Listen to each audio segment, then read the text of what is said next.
On the other side, Chu Tian smiled and asked Cecilia, "How did you handle the situation?" She seemed a little disapproving because it went against the employment contract, but he remained calm and said, "It's fine to pay back the salary. It's a small amount." She felt helpless in the face of Chu Tian's incredibly laid-back attitude, and suddenly his hand wrapped around her waist. Chu Tian sweetly spoke, "There's something else I need you to do." Then he actually announced Cecilia's termination. Naturally, she didn't expect to be caught up in this. Chu Tian spoke in a serious tone. "Before you showed up, I already realized you weren't Cecilia. Although you followed orders, you always doubted my methods, while Cecilia trusted me completely. Second, she doesn't like physical contact, but you've always tolerated it. The last thing, do you really want me to say it?" The other person scoffed and replied, "I know you can't hide the last point from me. My skills and abilities are indeed stronger than Cecilia's." However, it seemed Chu Tian hadn't expected this answer. The other person was also puzzled by his failure to recognize it. Immediately, Chu Tian regained his cool, confident demeanor. "I was actually going to mention that your chest is 2 centimeters smaller than hers, and that might get you a reputation as someone who's not really a good person." Chu Tian awkwardly rubbed his head, looking somewhat embarrassed, but quickly returned to the point. It seemed like she wasn't really hostile. But where was Cecilia? The other person coldly responded, "You don't need to know, just keep being your rich fool." As the person was about to disappear, Chu Tian quickly stopped them. "Wait, where's my sweet Cecilia? Such good labor prices are hard to come by now." But anyway, after managing to get rid of the two impersonators, Chu Tian turned to claim his reward. However, something still felt off, and he started to suspect that there was something wrong with Dojo. Chu Tian thought about it for a long time. As far as her studies went, Dojo had no issues. She was also fine when it came to physical activities and sports. There were no problems with her eating habits, and everything seemed normal when they went home together. He had observed her carefully, but she didn't seem like someone with a special identity, so he suspected that the system might have malfunctioned. He then decided to head to the company to come up with a plan with everyone. It didn't take long for him to get to the place he wanted. However, Chu Tian was a bit cautious, since every time he came here, someone would try to get him to form an alliance. The door opened automatically when it detected his presence. 2 rows of beautiful female staff greeted him in unison. "Hello, Boss Chu." But Chu Tian's mind was preoccupied with thoughts of various types of underwear.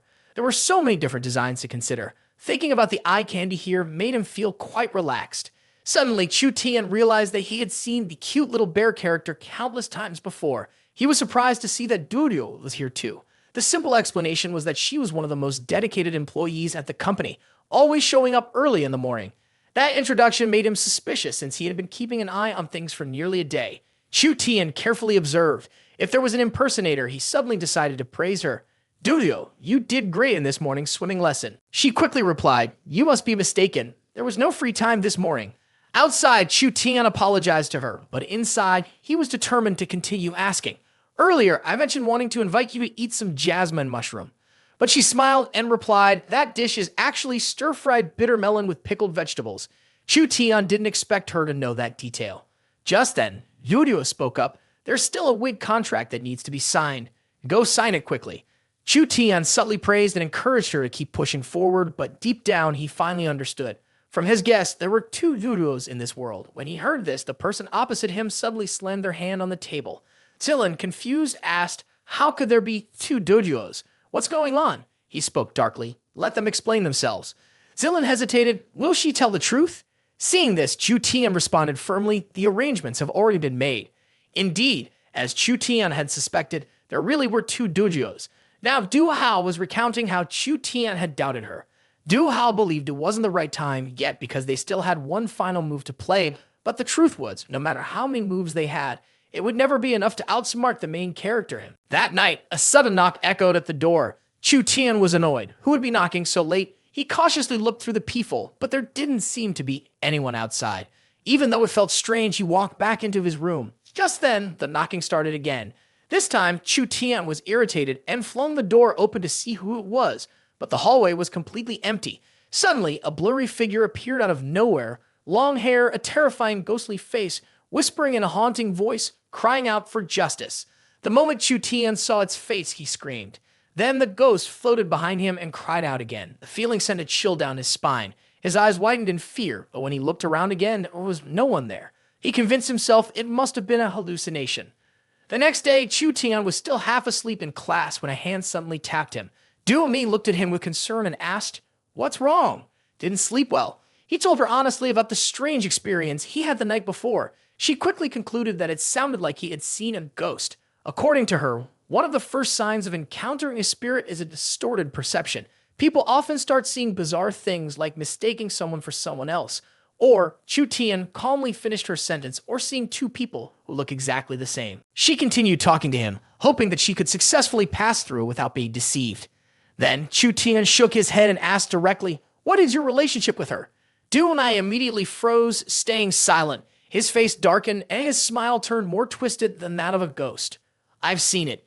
You and she were wearing cat-themed lingerie when you were in disguise." Duomi lost control and screamed, "What are you talking about?" Chu Tian wasted no time in exposing her. "Your fake clothes were torn and your wig was crooked." "I saw it." She bit her lip, having thought that their disguise was flawless. Deep down, Chu Tian felt smug because he had seen through that trick. He then tried to convince her, "I know you're suspicious, but you can trust me." Duomi, however, threatened, "You better not pry into this secret or everyone close to you will die." However, someone like Chu Tian loved nothing more than to play mind games. After class, he went back to the company's headquarters. Chu Tian privately thought to himself that once someone knows the secret, they're as good as dead. He focused on the two people who were about to leave and then smirked, saying, "The Chan family? I'm not someone who can't figure that out." Upon hearing this, Liu Mei and Du Hao froze.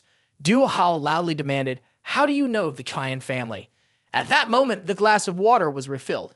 Chu Tian calmly ordered, "Come here, let's talk," while drinking Coca-Cola. The Tian family is the family most dependent on the Lai family, and the Lai family is one of the four great families of Shenzhou. Though they rank third, their cultural influence is the strongest. Now the masters in music, chess, calligraphy, and painting all have connections with them. If I'm not mistaken, your family, the Tian family, is the one that sends talented musicians to the Lai family. Duomei hesitated and said, "How could we, being so poor, have such a noble background?" Chu Tian subtly replied, "Looking at your hands, you don't seem like a fraud." She was surprised because it seemed he really had studied their hands, though she wasn't sure which part of them. He quickly explained, "The calluses on your hands prove that your humble background is real."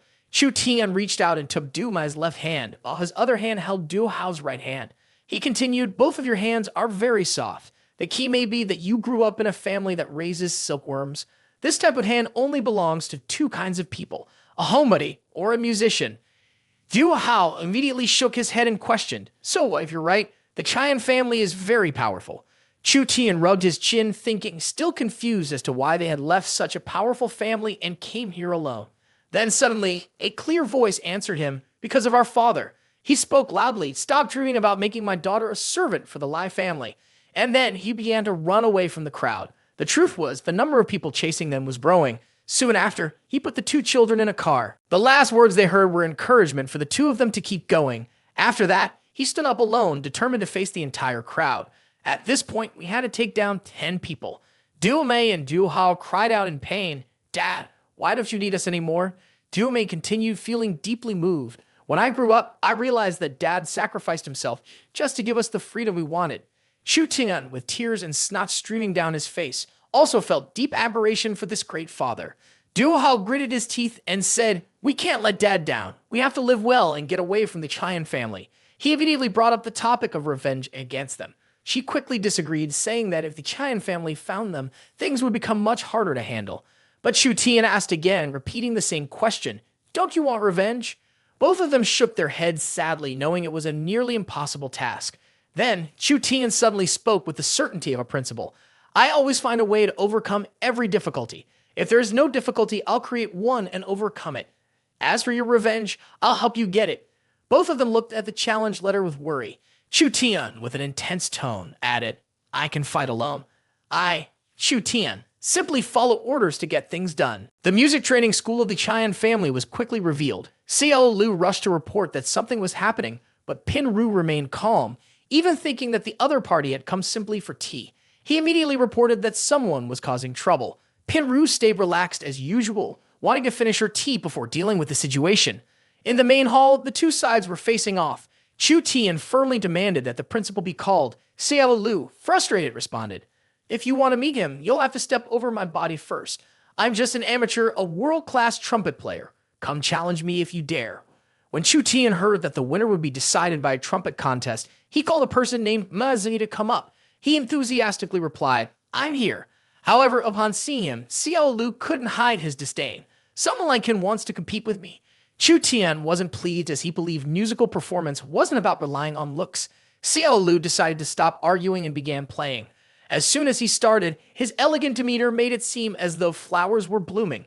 The girl in the audience immediately began crying, not only moved by the music but also touched by Xiao Lu's appearance. Chu Tian had to admit that it was a masterpiece full of emotion. Xiao Lu immediately became very pleased with himself. The flute I'm playing is one of the best in its class. And with my talent, who can beat me? Hearing that, he simply responded, "Isn't this competition about touching people's hearts? Manazi, go ahead." The audience quickly found themselves overwhelmed by a powerful, painful sound. Xiao Lu also stood frozen in surprise at the echo. That was the forceful resonance in the throat, the mournful wail of the sona horn. Chu Tian began to explain, "This isn't just tears, it's the purest form of injury. On the Shenzhou continent, the sona horn is used for funerals. The sound of mournful wails started from the left, followed by a sobbing voice on the right, mourning the loss of the girl's father. Xiao Lu accepted defeat, but warned him that he couldn't rely on this to win. He then turned away to make a phone call. Chu Tian continued his quest to find 10 challengers. A female voice suddenly came from behind, "Leave it to me." Chu Tian immediately recognized her as Qian Pinru, the daughter of the Qian family and the future successor of the Qian clan. She smiled brightly, confirming her identity as the challenger from the Qian family. However, all that the dark-minded Xiao Lu was focused on was the stunning curves of Pinru's figure. Taking advantage of the moment, Chu Tian quickly used his ability to see through. Then, as if possessed, he muttered, "Right now, all I can do is hum a line." 2 streams of nosebleed shot out as he recited the line. When the general leaves, the immortal lady follows. Before anyone knew it, Chu Tian was lying motionless on the ground. Despite that, his mood was actually quite good. After all, as they say, heroes often shed tears of blood. A while later, Chu Tian woke up. The sight of Pinru's 2 peaches immediately caught his eye, causing him to blush. At that moment, she glanced down at Chu Tian, who was still dazed and resting on her lap. Seeing that he was awake, Pinru smiled gently and asked, "Feeling better?" Chu Tian quickly stood up, wiped the blood off his face, and couldn't believe that even he had been caught off guard. He handed the bill to Ma Zi, thinking that dealing with her required only one secret weapon. Ma Zi took the bill, curious, and asked, "Boss Su, what kind of secret weapon can you buy for 5 yuan?" Chu Tian put on his glasses and answered, "Business, nurturing, pleasure channel." Ma Zi quickly left, and Chu Tian stuffed 2 pieces of paper up his nose. "Principal Khan, with a chest as wide as yours, you wouldn't hold my earlier rudeness against me, right?" Pinru replied calmly, "Of course not. Now tell me, what's next?" Chu Tian pointed to the 2 people behind him and said, "The music instruments are done, of course. Now it's time for the string and percussion tests." Hearing this, she looked disappointed and dismissed the idea. Chu Tian, feeling confident, grinned widely and asked, "Are you admitting defeat?" Pinru blushed and shyly responded, "What I meant was, let's play something else, just you and me." As soon as the nosebleed stopped, it started pouring out again. Chu Tian shouted loudly, "Do you think I'm the type of person who would do that?" Seeing this, she was taken by surprise. Suddenly, Chu Tian moved closer to Pinru, as if asking, "So, what's the game plan?" She burst out laughing when she saw him spin around 360 degrees. "Ha ha ha! Chu Tian, the more I get to know you, the more I like you." Pinru gently stroked Chu Tian's cheek. "We'll each prepare 1 instrument for the performance. We'll each perform 1 piece, and the winner will be decided fairly and squarely." Pinru leaned in and whispered in his ear, "The loser has to do whatever the winner says." Chu Tian confidently agreed and smiled victoriously. Suddenly, her lips brushed against his. As soon as he realized what had just happened, Chu Tian's face turned as red as a tomato. Playfully, she put her finger to her lips and winked. "That's a kiss on the deal." Chu Tian, with a hint of regret, said, "Why not kiss for a few more minutes?" Pinru, as beautiful as a flower, turned her head and glanced back. "Chu Tian, I'm looking forward to your performance." Just then, someone behind Chu Tian spoke up. "Boss Chu, Principal Khan, is a master of dark music. Legend has it that when she strikes, she takes lives." No one knew what instrument she played. Another person chimed in exactly. "The strings of her erhu could make us cry. Even our percussion instruments wouldn't be able to perform." Chu Tian thought to himself, "I have to use Qian Duju's method to strike at the Qian family, or it won't truly be revenge." Hearing this, the 2 of them had no idea what he was talking about. They glanced at each other, then turned to look at Chu Tian in unison. Qian Duju didn't know anything about musical instruments either, and before long, the day passed by in the blink of an eye. The beautiful Pinru stepped out of a fancy black car while he got off a bus his eyes covered in two pieces of paper stuffed up his nose. Facing a faceless female ghost, the most dangerous moment of Chu Tian's life had arrived. Bilu stood at a distance, surprised, and exclaimed, "The electricity is so strong." Chu Tian spoke up, "I originally thought we were really well liked, but I've realized," its expression twisted with a bit of disgust. "This is really electricity." Pinru kept smiling. "That's because my instrument is electric." Chu Tian was taken aback. "I didn't expect that. I thought you play the organ or maybe conduct. An electric piano, electric guitar, electric zither, or electronic drums. What exactly is this legendary female ghost instrument?" With confidence, she clapped her hands and signaled her people. "Hurry up." A group of people quickly brought in a tall object, then gently set it down on the ground. Chu Tian looked at the mysterious item before him and couldn't help but ask, "Is it this big?" Pinru sneered. "Little brother Chu Tian, looks like today you'll have to accept defeat." She glanced at Chu Tian with a triumphant look and said, "This is my instrument." Everyone around immediately turned their eyes toward Pinru, and a tall Tesla coil struck Chu Tian's gaze. His mouth dropped open, eyes wide, and he couldn't help but express his admiration. He quickly called for her to move on to the next step. A small lightning bolt suddenly appeared on her fingertip. Pinru swiftly grasped the powerful lightning. A smirk appeared on her face as she raised her hand high.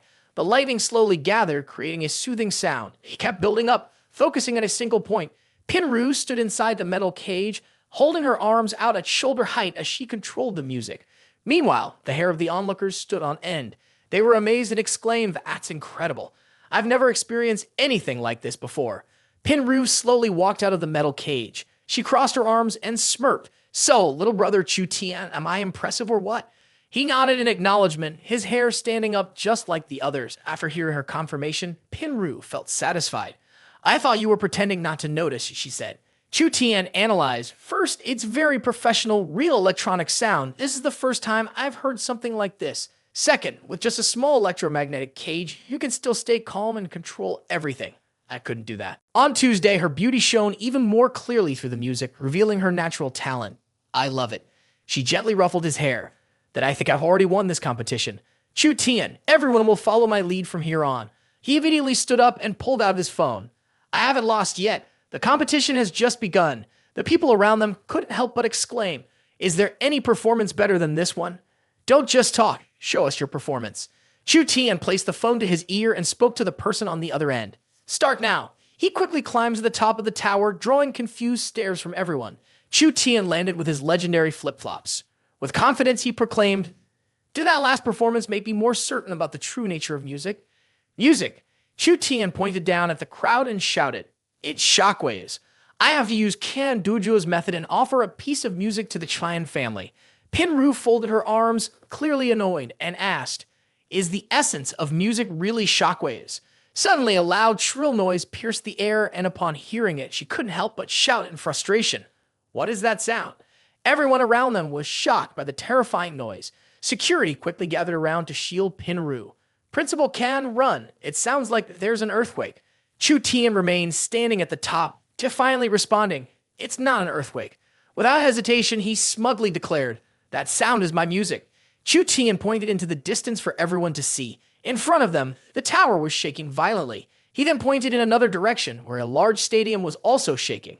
Pinru, stunned, quickly asked, "Chu Tian, what is going on?" He sneered, "That's right. I don't appreciate music well. The rhythm is average, and I haven't studied music theory." Chu Tian smiled proudly and made a gesture as if rubbing his fingers together. "But I have money."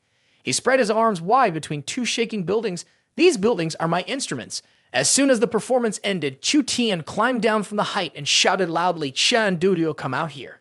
A loud sound echoed as his feet touched the ground. Chu Tian threw an arm around Dujio's sister, feeling sorry for Qian Dudio, who had studied architecture. He had calculated the vibration ratio of each floor and the sound they could generate.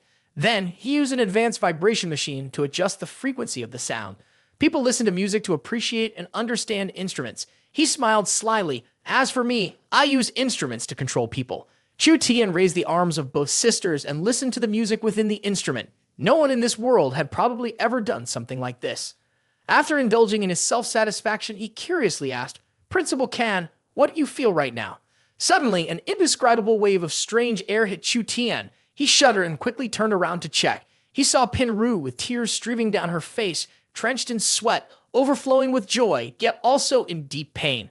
Chu Tian rubbed his head, confused by the thoughts of a girl, and asked, "Is it painful? Because you lost." She exclaimed, "Lost, of course I lost, but after hearing your music, how am I supposed to face music from now on?" Pinru immediately leaned toward Chu Tian and said, "You have to take responsibility for me." Bilio, watching them from behind, puffed up her cheeks in anger. "This woman." Chu Tian, blushing, smirked inwardly and continued, "All right, let me make a condition." He pointed toward the two sisters, Dujo. "I want them to return to the Tian family to receive the honor they deserve." Pinru, still crying, immediately agreed. "I promise you that." Then she flashed a friendly smile. "But I also want one condition." A sudden chill ran through Chu Tian, causing his face to turn pale. Before he knew it, his vision faded into darkness. Soon, he collapsed into the arms of a bodyguard. Pinru, calculating, said, "As for them returning to the Tian family, I'll handle it."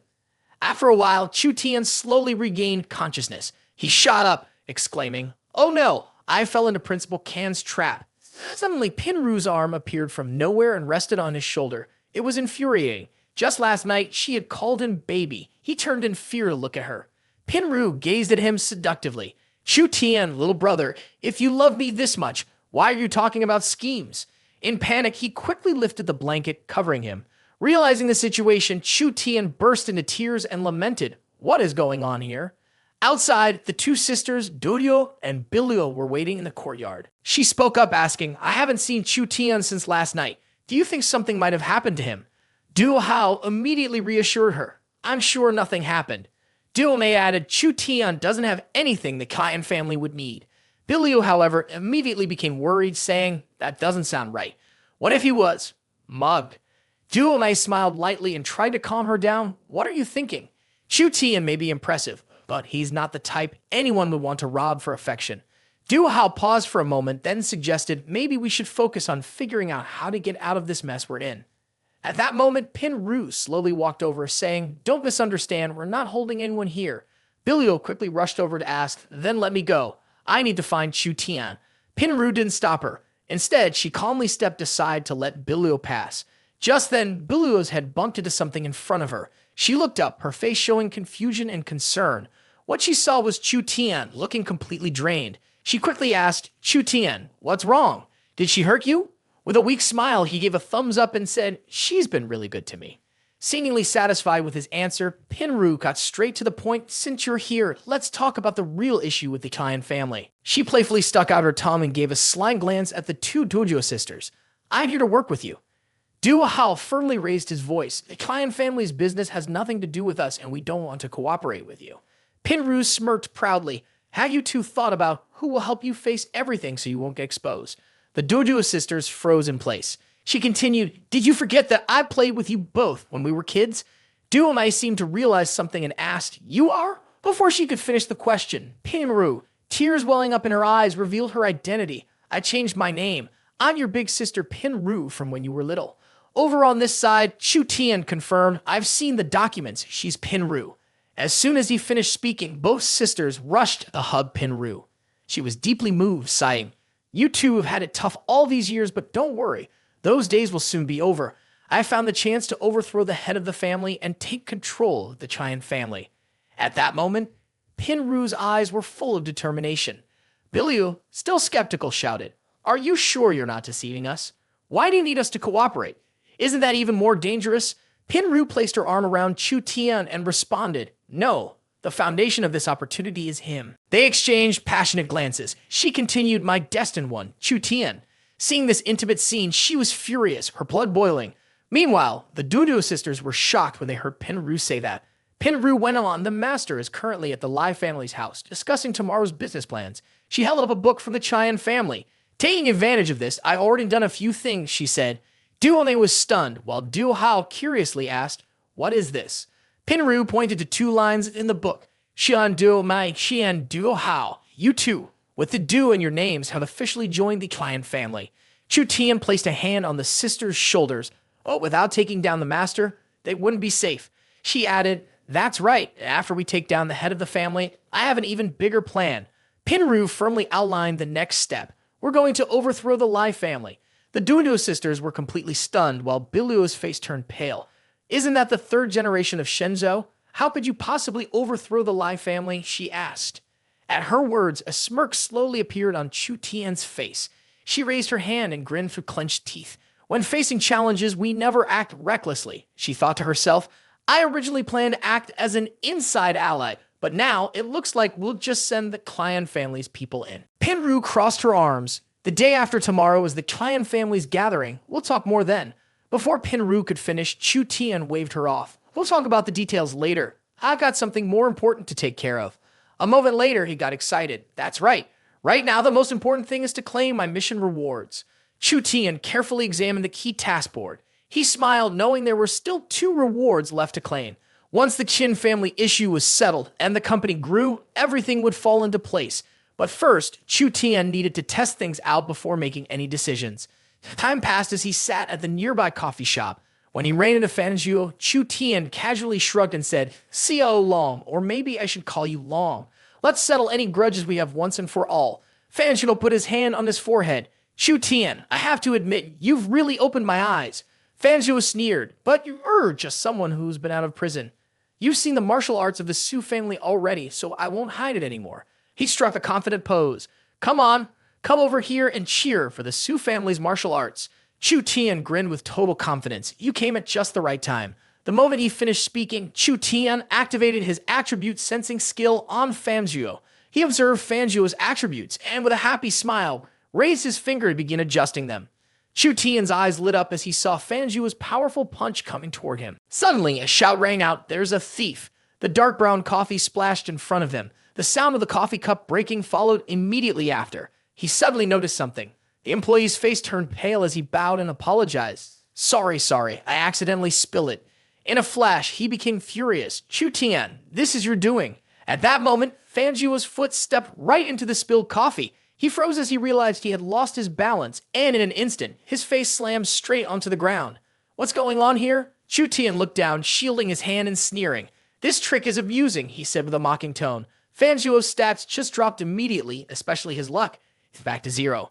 Fanzhuo reflected on his life. "I am Te Fanzhuo, a mighty man, the son of the dragon, unmatched in the martial world. Since I was young, my father took me all over China, and together we defeated nearly every major family in Shenzhou. As a child, Fanzhuo trained diligently with determination. Moreover, he thoroughly learned the martial arts and skills of those families. He mastered boxing, martial arts, swordplay, gunmanship, and every other technique from the 18 martial arts, becoming proficient in all of them. Fanzhuo even stared at the headlights of the car for 24 hours to study the ancient lost techniques of the Long family. Just by focusing on the energy from these techniques, he could instantly uncover other people's secrets. Having trained in so many ancient martial arts, if we're talking about fists, the Su family style is definitely the most powerful, but he had already used their strongest move. Fanzhuo, lying under Chu Tian's foot, was directly in the path of the binoculars. Su King could only stay silent, unsure of what to say. She put the binoculars down. "Chu Tian really can counter the Su family's martial arts," she said quietly. He grinned, mocking her, and asked, "Xiao Long, tell me, why can't I beat you?" He pointed right at her face and shouted, "Chu Tian, why can't I beat you?" He struck a pose as if radiating light, saying, "Because everything is already part of my plan." Fanzhuo stood up, his body surrounded by a powerful aura. "Well, let me show you a bit of the most powerful chi techniques in ancient martial arts." He tensed up, his hair standing on end like Son Goku's, and yelled, "Super Dragon Man, Long Family Martial Arts, Heavenly Dragon Gathering Kai." The binoculars Zhu King was holding immediately started to smoke, and she exclaimed, "The internal energy is so strong, it's already showing its potential." Chu Tian's eyes widened in shock. Could it really be like this? All the attributes had already changed. The attributes of Fanzhuo that appeared in front of him were all at their maximum. After just a moment, Fanzhuo suddenly appeared in front of Chu Tian, his fist blazing with fire as he shouted, "Get down!" Chu Tian was caught off guard, unsure of how to react, so he just stood there and took the hit. Fanzhuo's hand struck directly at his chest with a loud explosion. As soon as Chu Tian fell, a cloud of smoke appeared. Fanzhuo, feeling proud, said, "You should be grateful. This is the martial arts passed down by my ancestors. You're the first person in 50 years to force me to use this move." Chu Tian wiped his face as he sat up, complimenting him, "You really are strong." Fanzhuo couldn't believe his eyes, stammering in surprise. Despite Chu Tian's face being dirty, he still exuded a cool, confident aura, pointing at him. "Your turn is over. Now it's my turn." With those words, Chu Tian quickly took in a breath, and his whole body began to glow brightly. He grinned, his hair standing up just like Fanjuo's had moments ago. I still feel great. Fanjuo stood there, mouth agape, asking in confusion, "How do you know my family's martial arts?"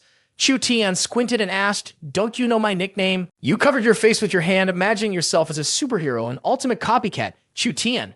As soon as you finished speaking, Chu Tian immediately swung a punch toward Fanjuo. He collapsed before the force of your punch.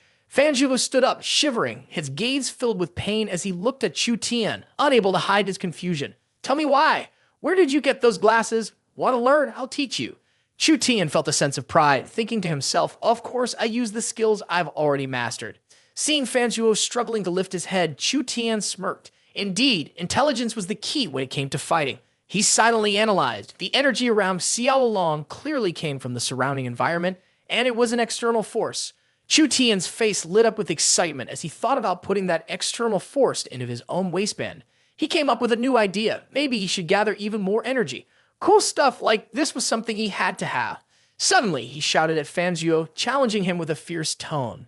"Use whatever you've got, no matter what. I'm stronger than you." Fanjuo, furious, gritted his teeth. "That's not right. You must have used some kind of trick to make me hallucinate." Chu Tian didn't respond, just putting on a serious expression. Fanjuo gathered all his strength and shouted at the top of his lungs, "Even if I run out of all my energy today, I will defeat you." After saying that, he immediately unleashed his ultimate move, the super long a human form, the most powerful transformation and shape-shifting ability. Fanjuo raised both of his hands high toward the sky, then began chanting a spell, gathering a sphere of energy above his head. The ball glowed brightly, radiating enormous power in the middle of the towering skyscrapers. Chu Tian's cheeks flushed with excitement as he marveled at the incredible power and whispered for him to hurry up and pull him into it. Hearing Chu Tian's words, Fanjuo was both surprised and angry. He shouted, "This is the first time I've heard such a weak plea. Prepare to receive my supreme power." Then the sphere shot toward Chu Tian at the speed of light, but Chu Tian just stood still, eyes closed, a smile on his face waiting. Fanjuo sneered in a self-satisfied tone. "I don't believe you can absorb this move." Suddenly, Chu Tian snapped his fingers with a pop, and the sphere vanished in a completely baffling manner. Fanjuo froze in place, his body stiff as stone, his eyes wide open in shock, unable to speak a word. Chu Tian, shaking with laughter, heard the system notify him that the treasury had been increased by the unique human spirit token. He turned and walked away, waving his hand casually, calling out, "The outcome is clear. When you've gathered enough unique human spirit, come find me." With that, he calmly walked out, a satisfied look on his face. Meanwhile, Fanjuo was so furious that he wanted nothing more than to immediately send Chu Tian to the altar, screaming his name in rage while gazing at green bananas. The system suddenly appeared, startling Chu Tian, who wondered, is there a new mission? Indeed, the system presented a new task. Without thinking much, he immediately agreed to take it on. Then the system displayed another notification which left Chu Tian feeling a bit confused after reading it. He exclaimed, "A unique skill. How am I supposed to train for that?" At that moment, his phone in his pocket buzzed, signaling an incoming call. As soon as Chu Tian picked it up and said, "Hello," Duo Hao's frantic voice came through the line, shouting in panic. "It's bad. The head of the Cheyenne family has discovered Pinru's actions and has taken her." Chu Tian quickly tried to calm her down and asked gently, "Is your sister hurt?" With tears streaming down her face, Du Hao reassured him that they were all right. Duo Mai, sitting beside her, couldn't hold back her own tears, sobbing and blaming herself. "It's our fault. Pinru secretly left the clan's genealogy book behind, and when she returned, she was caught." Furious, Chu Tian ordered, "Get away from there, I'll handle them." As soon as he ended the call, Chu Tian froze for 2 seconds, surprised by the sudden appearance of a beggar at his feet. He sat down and began outlining his plan. "First, we need to find Pinru." Reaching into his pocket, Chu Tian pulled out a stack of money and said, "This time, we have no outside help, just my trump card." He placed the money in the beggar's bowl and added, "Everyone needs to pitch in. I've already made arrangements." As soon as he finished speaking, the beggar's eyes lit up, gleaming like the full moon. The man smiled faintly, cracking a small grin, and confirmed that he had received the task. Suddenly, he stood up with a sharp movement, decisively tossing his crutch aside, and loudly ordered his underlings, "Let's get to work for Boss Chu." On a different street, a beggar, his clothes dirty and his face covered in grime, held out a bowl, looking at passersby with a pitiful expression. A dirty hand tapped his shoulder, startling him. He glanced down, and the other person sat next to him, whispering something in his ear. The beggar glared ahead, his eyes cold and dangerous, then confirmed, "I understand." Nearby, a group of beggars huddled together on a street corner. They were holding up pictures of Pinru and discussing them with serious expressions. After a while of studying the locations in the city, they each nodded and said they understood. At a construction site, a luxurious car suddenly appeared.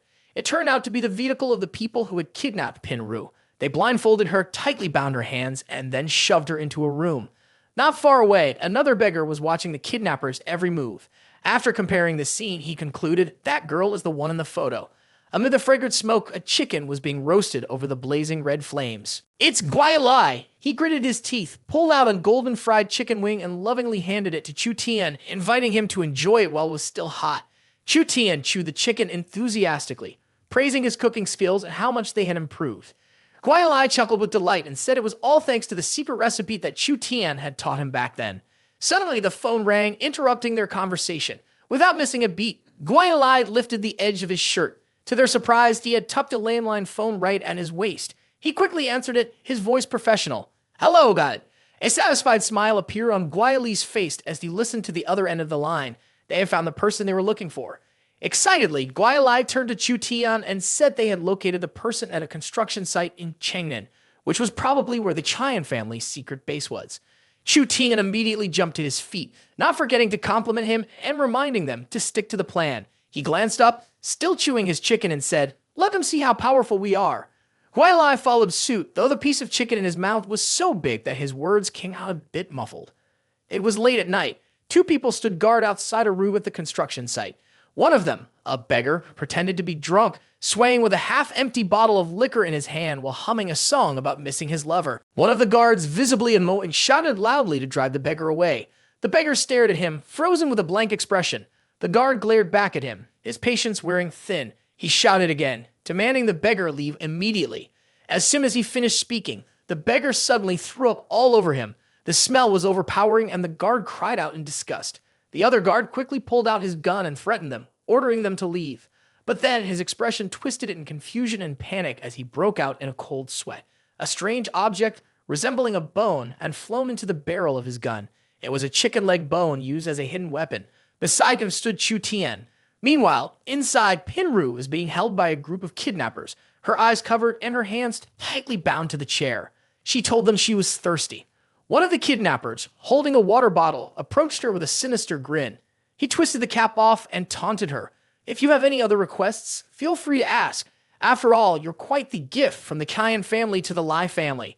Pinru, enraged, shot back, the Tian family? The Lai family.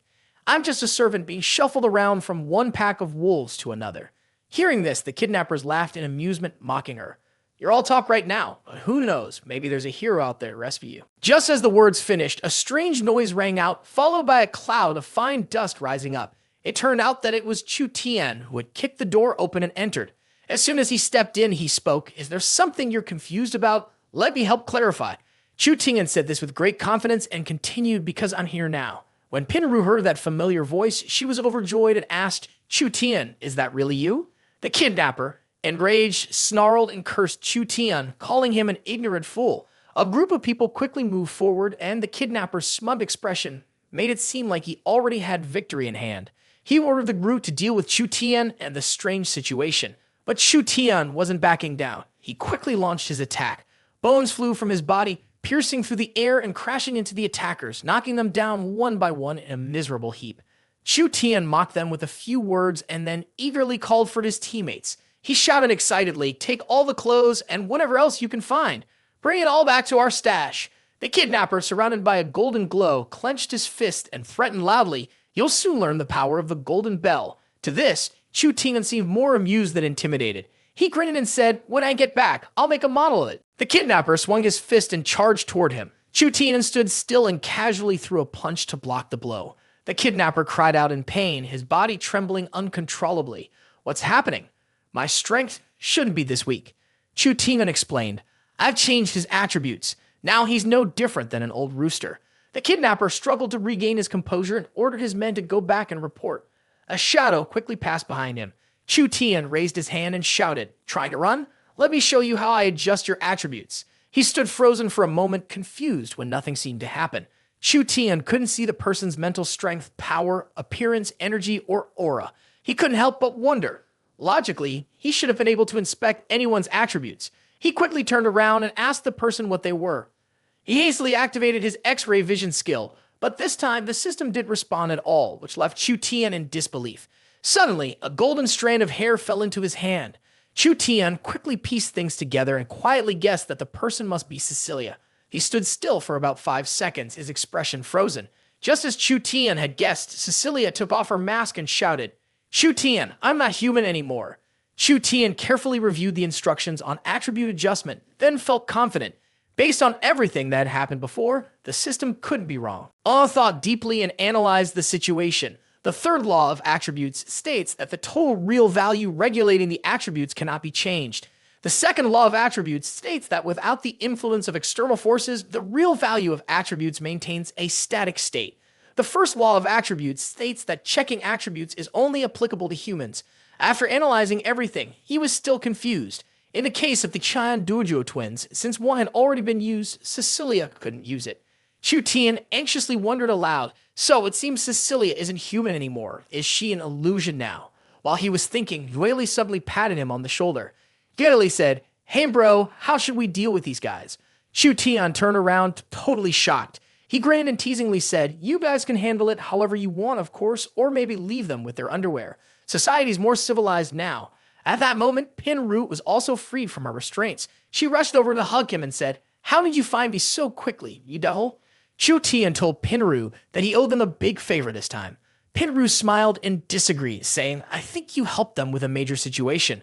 Hearing her say that, Chu Tian stood there frozen, utterly confused, not understanding what was going on. Then she turned to the manager and performed a formal greeting, saying, "I want to thank you for everything on behalf of the Tian family, the eldest granddaughter of the Tian family."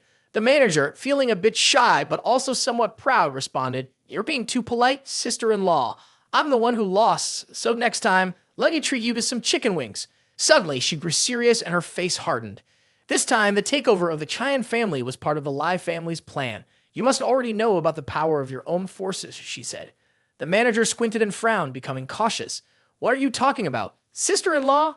Chu Tian, standing behind, was completely confused, not understanding what was going on. Pinru explained the beggar's gang has 3 intelligence branches: shark fin dim sum, spicy noodles, and corn rice from the royal gate. They can gather all kinds of information from the outside world. While the manager stayed silent, Chu Tian was even more shocked. He still didn't get it and kept asking questions. Suddenly, the manager laughed, mocking them and said, "It's just small-time business." Pinru acted as if she knew everything already, not needing to be modest. "If you didn't come to me, I would come to you," she said. Before she could finish speaking, the manager turned and walked away. "It was nice meeting you. I'm tired, so I'm leaving now." Pinru suddenly shouted after him, "Aren't you going to take revenge?" The eldest grandson of the Lai family liked the manager. He still stubbornly refuses to admit the cold, denying side of himself. "Sister-in-law, you're overthinking it."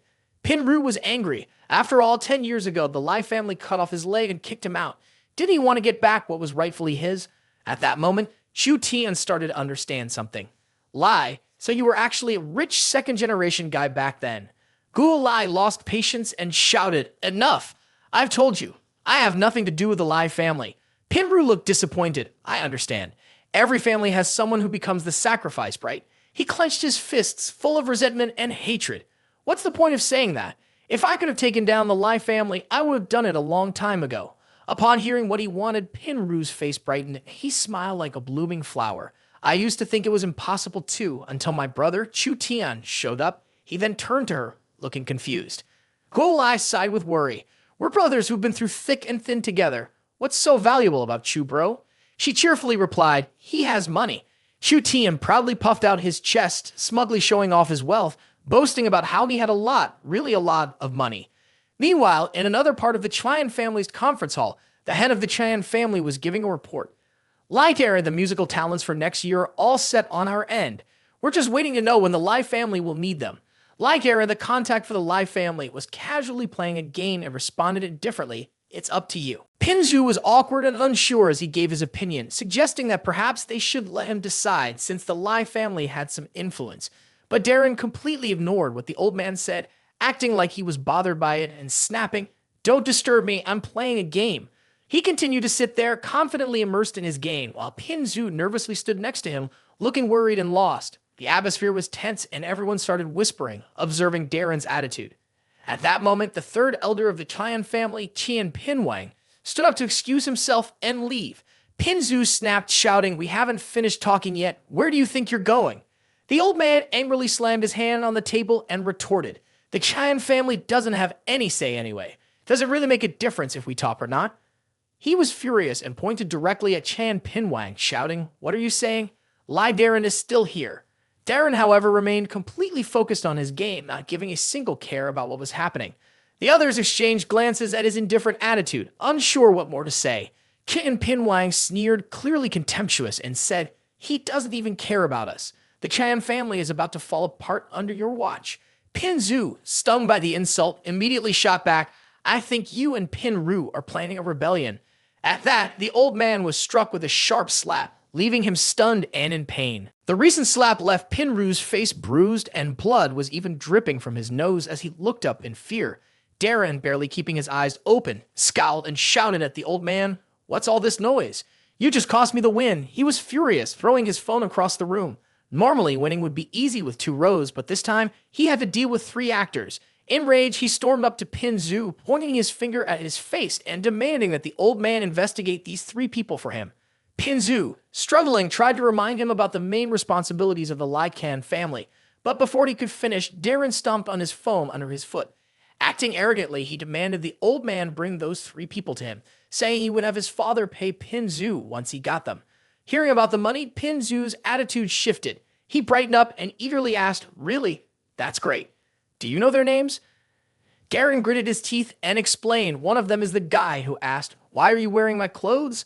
Another is your father's brother. And the last one is Tian Tian Chu." When Pin Zhu heard the name Tian Tian Chu, something clicked. "I've heard that name before," he muttered. Then, without wasting time, he ordered everyone to go find him. "His name is Chu Tian. He's just some unknown local lord." At this point, Darren was feeling proud and vengeful, seething at the 3 people who had made a fool of him. "Once I find you guys, I swear I'll." Before he could finish, the door suddenly burst open with a loud crash. No need to search anymore, came a voice as the door flew wide open, leaving everyone in the room stunned. The trio of managers, Chu Tian, Pin Ru, and their leader, walked in with fierce confidence, stepping boldly into the room. Pin Ru smiled brightly and introduced herself. "Why are you all wearing my clothes?" "It's me, Qin Pin Ru." Chu Tian, just as confident, replied, "I'm Tian Tian Chu, the top actor among those with fate." Finally, the manager admitted, "I'm the one who holds the nickname Your Dad. I'm the younger brother." Before he could finish speaking, a piece of chicken bone suddenly flew through the air. The manager quickly swatted the chicken bone past Darren's face as a warning, then coolly declared, "Darren, he's really my little brother." Chu Tian moved forward to warn him, making him regret it, but it was already too late. "You want to compete with me for money? I'll kill you and your team. I'll act with you," he said. Darren was terrified, shrinking back. The more Chu Tian advanced, the further he retreated. Eventually, he hit the wall and had nowhere left to go. Chu Tian pushed him hard with his hand, saying, "Bottom line, as long as I'm alive, don't expect things to go your way." Seeing the chaos unfold, Pin Zhu couldn't take it anymore and slammed his hand down on the table. Furious, he shouted, "Those 3 are so disrespectful." He pointed directly at Chu Tian, enraged. "It's you, isn't it? Trying to seduce Pin Ru and destroy the Chian family business?" Chu Tian immediately scolded, put on an innocent expression. "I was clearly forced into it." Pin Ru stepped forward to defend him. "Why are you speaking to my brother-in-law like that?" Pin Zhu, provoked by both of them, gritted his teeth in anger and cursed, "You 2 have no shame." It seemed like a good idea, but that the old man ended up getting slapped again by Darren. Darren raised his voice and scolded him, saying, "Is this how you treat the Lai family?" Darren rubbed his head and made a decision. "Let me tell you, next year, the Chian family won't get a penny." Pin Zhu was shocked, like he'd been struck by lightning. He immediately kneeled and begged, "Please, Lai Darren, without the Lai family or the Chian family, what will we do?" Pin Ru, upset by the old man's cowardly attitude, spoke up, "The Chian family is so insignificant, barely surviving. Do we have to depend on the Lai family for everything?" Pin Zhu snapped back, "You're disrespectful. Someone take Pin Ru down." At that moment, Chu Tian stood up confidently and declared, "Just because the Lai family isn't giving money doesn't mean no one else is." Darren sneered, mocking him, "We're not giving away a single cent. Are you going to give us any?" Instead of getting angry, Chu Tian smiled confidently, then lifted his coat to reveal stacks of cash stuck to him, showing everyone, "Of course, I have money." Pin Zhu started to panic and stammered, "Are you planning to buy the Tian family's business?" Upon hearing this, Chu Tian immediately pushed his hand away and firmly refused. "I'm not buying anything." His response left everyone speechless. Chu Tian, still full of confidence, continued, "The Tian family's goal is to nurture talented, refined musicians, but only a few can actually do that. The rest of you are just hardworking people who will only eat as long as you keep working." He stared gently at Pinru, but Pinru didn't think like that at all. This was the age of popularity, the era of idols. Saying that, he pulled out the idol training plan introduced by the Pinru company and said, "We need to train them in singing, dancing, rapping, basketball. Basically create a super versatile idol. Our fans will come from the masses of regular people. They're the strongest supporters." Everyone fell silent, stunned by his lofty and unrealistic ideas, unsure how to respond to such bizarre suggestions. But suddenly there was applause from someone supporting his ideas. "Great, excellent. That's the path the Qin family should take," Pin Wang excitedly supported. At this point, everyone started discussing how these ideas could be implemented and whether they could be successful. However, Pin Zhu remained stubborn and didn't understand. He disagreed, thinking, how could people from poor backgrounds possibly make money? Chu Tian mockingly teased him. "So you mean you just want to take the money from the Lai family, treating it like trash?" Darren frowned and glared at him. "Isn't the money from the Lai family our money too?" Pinzu was terrified, breaking into a cold sweat and shaking as he quickly denied, No, that's not what I meant. I didn't say that." At this moment, Pinru also spoke up. "I propose that we hold an election to change the head of the Qin family." Darren began to panic, shouting, Wait, are you trying to start a rebellion?" Chu Tian slapped him on the shoulder, provoking, "It's not that we want to, it's already happening." With that, the manager behind him gave orders to his men, "Escort our brother Chu Tian out."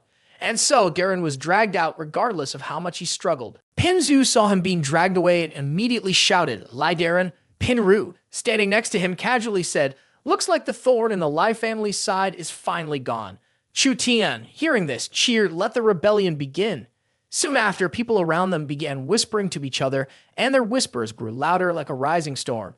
Pinju wanted to stop them, but couldn't, so he felt extremely frustrated. A moment later, the old man started shouting uncontrollably, "You think you can start a rebellion with such a small business plan? Anyone can be an idol, right? With such low standards? Besides, we already have the resources, and with the Lai family's help, how can you possibly do better than us?" Chu Tian, hearing this, confidently replied, "I've been waiting for you to say that. Let's bet on who can create the more popular idol. I'll even put the position of head of the family on the line." Pinzu, angry, called his subordinates over and ordered, "Starting this month, choose the idol performances and bring them here. Pick this one. Whoever helps the idol earn a position will take over the Tian family's business."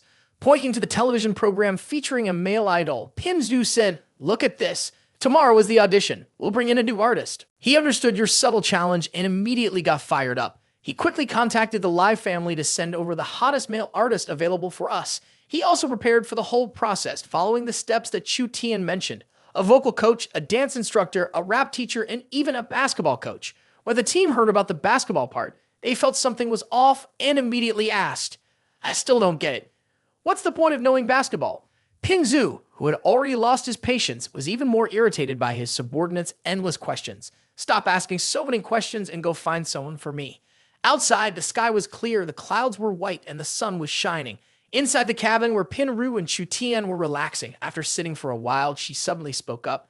"Chu Tian, do you think this is okay?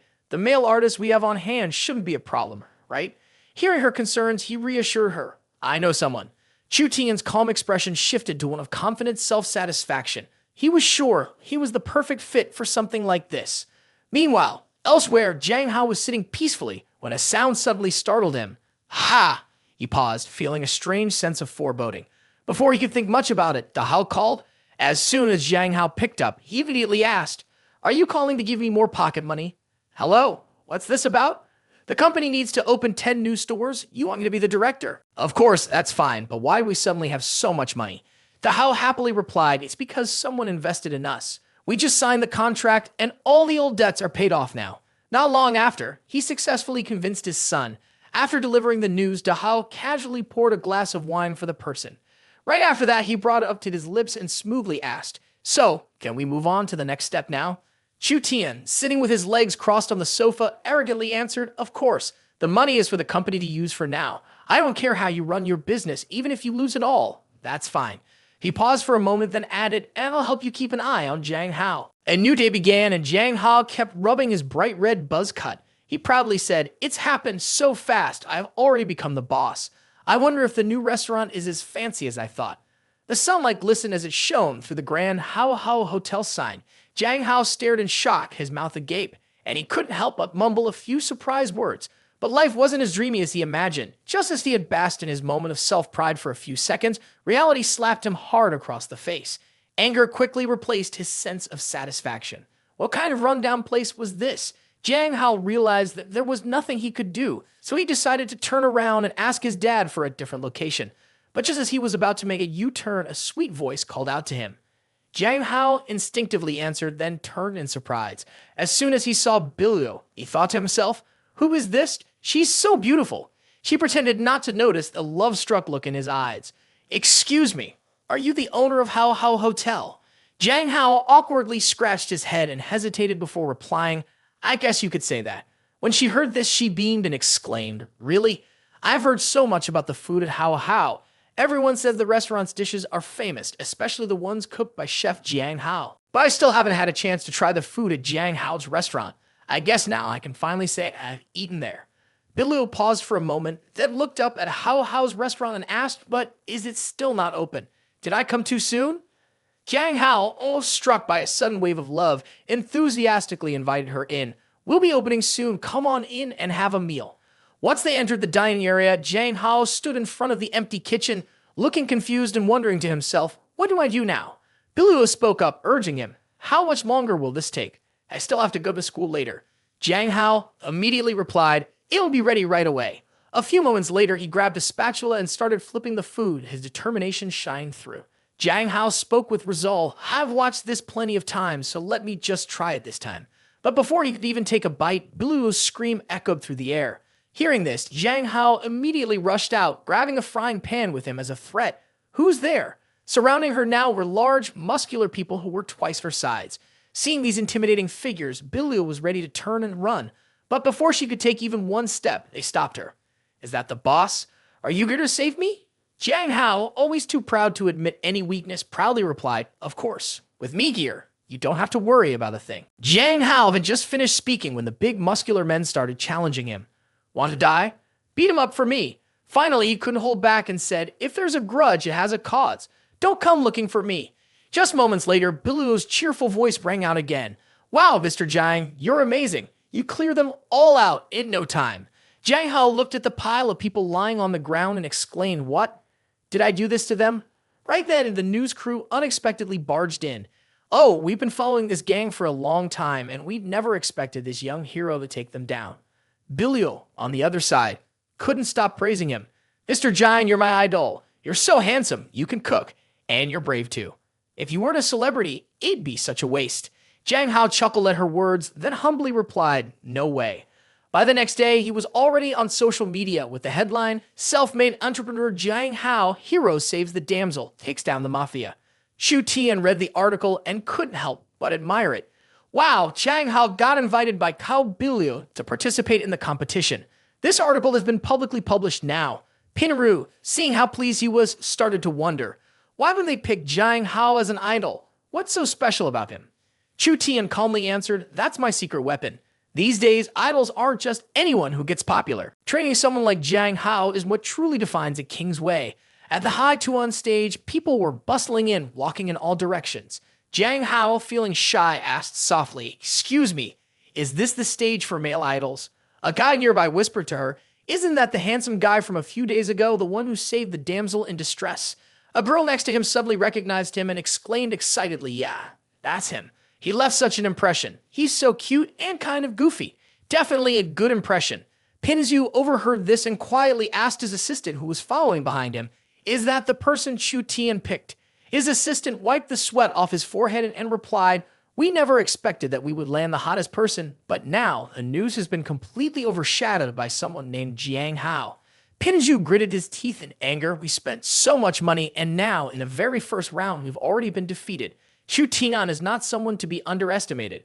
The host excitedly took the stage, saying, "Ladies and gentlemen, the male idol selection competition will begin right now. First up, In the number 1 spot was Pinju Wenwa from Bei Lai Tai. He was introduced, stepped onto the stage, and began performing his song. Lai Tai was handsome, and everyone was singing his praises. His presence lit up the room, almost as if a halo surrounded him. He ended his performance with a playful kiss blown toward the audience. The women in the crowd, their eyes full of adoration, cheered nonstop. He's so handsome. Lai Tai bowed his head to thank everyone. The judges all raised their scorecards, each displaying a perfect 10. Pinju, watching from below, was full of confidence. Good looks, incredible talent, the audience loves him. We're definitely going to win. His followers chimed in. Plus, as you instructed, all the judges gave him a 10. The host stepped back onto the stage to make the next introduction. Next up is, before he could finish, Jiang Hao, looking completely clueless, walked up from below the stage. It was as if he didn't know what was going on. Standing there, he scratched his head confused. Is this where I perform? The audience below was silent, staring at him in bewilderment. Then, as if on cue, everyone burst into laughter, pointing at Jiang Hao, amused by his confusion. He tried to perform, but his singing was terrible. Then he attempted to dance, but his legs got tangled up, and he fell flat on his back in front of everyone. The crowd erupted in laughter. Jiang Hao was drenched in sweat, his face showing a bit of embarrassment. Pinzu's followers were smug, certain that the judges were going to eliminate him. Suddenly, one of the judges stood up and raised their hand. I'd like to say a few words. The host kept smiling, but it seemed like the judges couldn't continue watching anymore. Please direct the lights toward the judges, the host said. The spotlight shifted to Chu Tian, and he seemed to glow as he spoke. I really can't watch this anymore.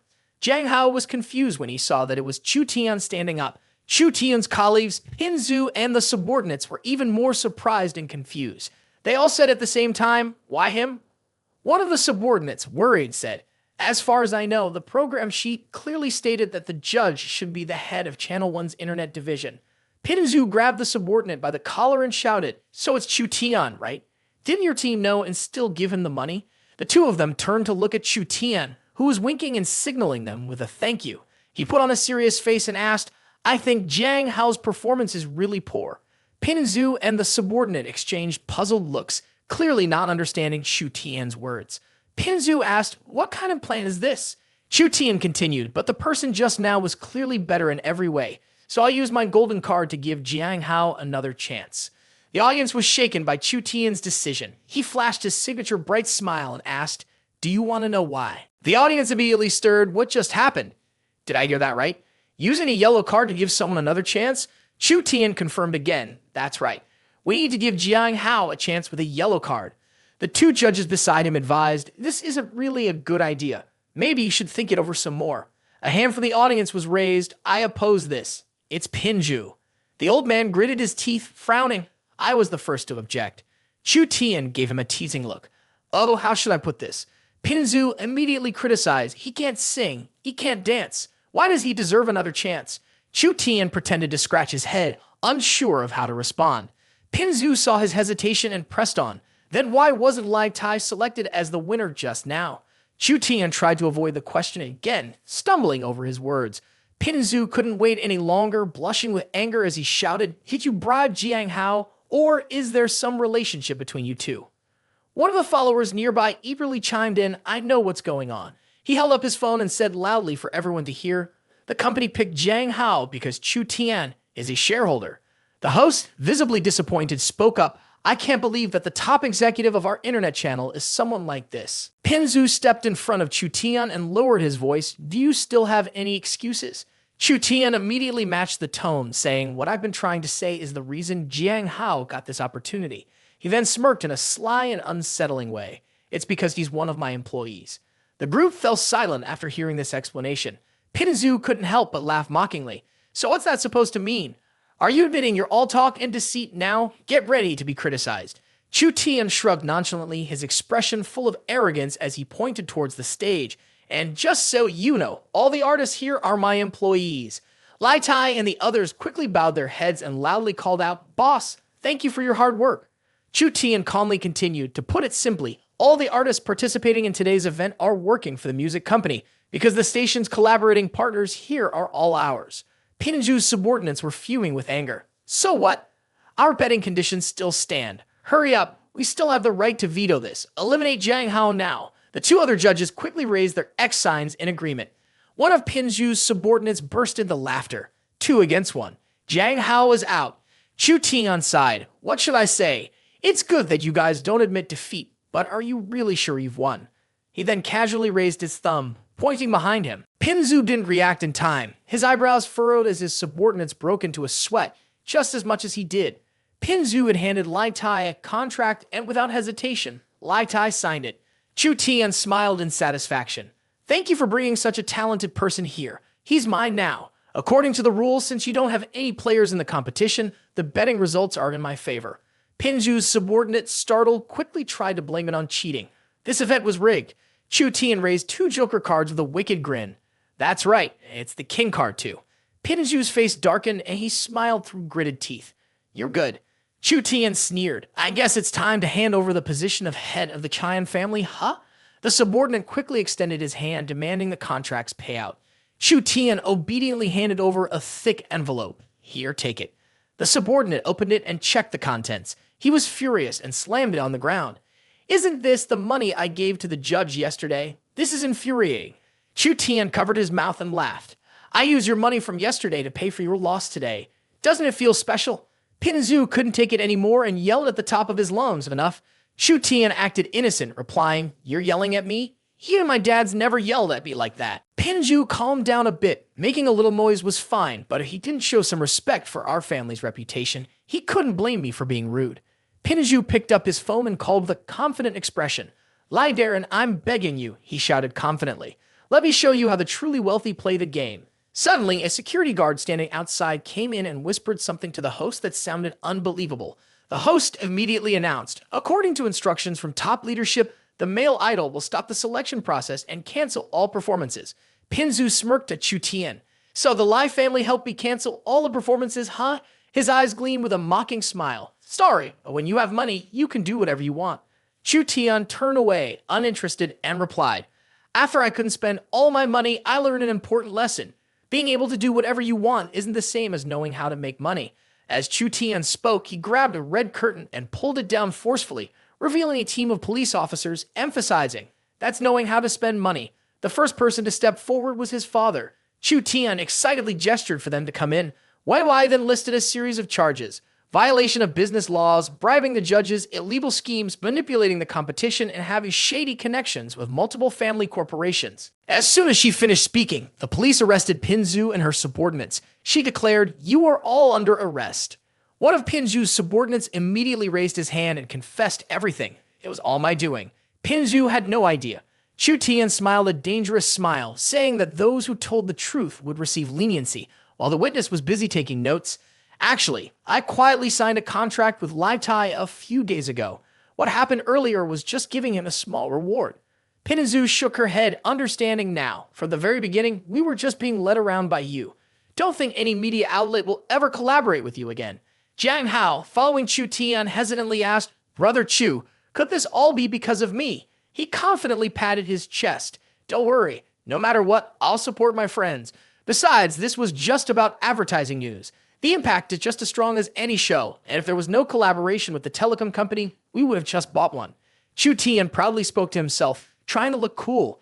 Isn't it just about spending money? Chu Tian's expression soured. He couldn't accept it and muttered, No, this isn't right. He can't be like this. Seeing this, Bilio asked with concern, Chu Tian, what's wrong? At this moment, Chu Tian kept pacing back and forth, deep in thought, wanting to get into a fight. Bilio couldn't understand why he was getting into a fight with anyone. Everything was fine, so why would they suddenly start fighting?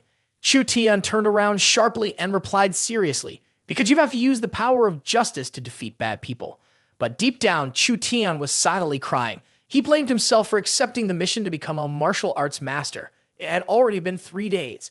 With his ambition burning, Chu Tian flung the door open and stepped outside. He was determined to find an opponent, and then he had to defeat him. At the hospital, Fan Zhuo was lying on the bed, angrily cursing Chu Tian. As soon as he finished, Chu Tian appeared outside the window, wearing that annoying face and challenging Fan Zhuo to a fight. Fan Zhuo jumped in shock, threw off his blanket, and shouted, Chu Tian, are you crazy? Meanwhile, outside the hospital, 2 young men were grabbing each other's shirts, arguing fiercely over a girl. Suddenly, Chu Tian appeared, watching them for who knows how long, and asked impatiently, Hey, why are you still arguing? Aren't you going to fight? The 2 guys, annoyed, shouted in unison, What's it to you? Chu Tian wasn't angry. Instead, he patted his chest and came up with an idea. If you're both so angry, then fight me. The two guys were so scared that they ran away from this crazy person. Chu Tian chased after them, shouting, "Don't run. I'll give you 3 moves. Who would want them?" A little later, Chu Tian appeared in the square, blending in with the women who were dancing. He shouted loudly, calling out for the mothers to come fight him. Chu Tian went over to some kids and tried to bribe them into hitting him by promising them candy, but no one cared. He sat there feeling down. Was this the loneliness of a master? Suddenly, a gunshot rang out by his ear, and Chu Tian quickly became alert, looking around. Song Ti was angrily slamming the table, looking like he'd been holding a grudge for a long time. He hissed Chu Tian's name. Chu Tian didn't feel any hate coming from him and, confused, asked who he was. When Song Ti saw that he didn't remember, his anger flared up. He aimed the gun at Chu Tian. "You didn't forget that quickly, did you?" As Chu Tian watched this, it felt oddly familiar, like he had seen something like this before. Song Ti quickly answered his unspoken question. "His brother got arrested because of you." Hearing that, Chu Tian lowered his head in thought and then nodded as if he understood. But when he looked up, he gave Song Ti a friendly smile and asked, "So, who exactly is Song Ti?" Song Ti shouted angrily at him, "My brother is the one who robbed the bank. If you've been watching the news, you'd know you sent him to prison." At that moment, Chu Tian remembered. With a cute, almost apologetic tone, he explained, "Your brother always wore a mask, so you wouldn't know what he looked like." Song Ti was left speechless. He didn't know how to respond. Without saying another word, he just aimed the gun at Chu Tian, ready to shoot. A golden bullet quickly shot out, heading straight for Chu Tian. Song Ti saw that Chu Tian was about to die and laughed to himself, thinking this was the kind of ending you get from messing with the fierce Hong family. But then, his smile vanished when he saw what was happening next. Chu Tian, with his bare hands, caught the bullets. He smiled in satisfaction, happy to have found someone who could actually fight him. If Song Ti was willing, then he'd take the challenge. Chu Tian flashed a super handsome grin as he caught the bullets.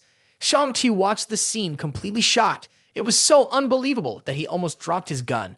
Then he gave a wicked laugh and said, "With skills like that, my brother didn't lose from nothing." However, Song Ti didn't believe that Chu Tian could handle 2 guns at once. He pulled out his gun and asked, "You ready?" Chu Tian, showing respect for his opponent, raised his hand to prepare. Without hesitation, Song Ti fired 4 shots, the bullets seemingly moving on their own, spinning and attacking. The whole scene was crystal clear in Chu Tian's eyes. He smiled excitedly and said, "Now this is a real challenge for you."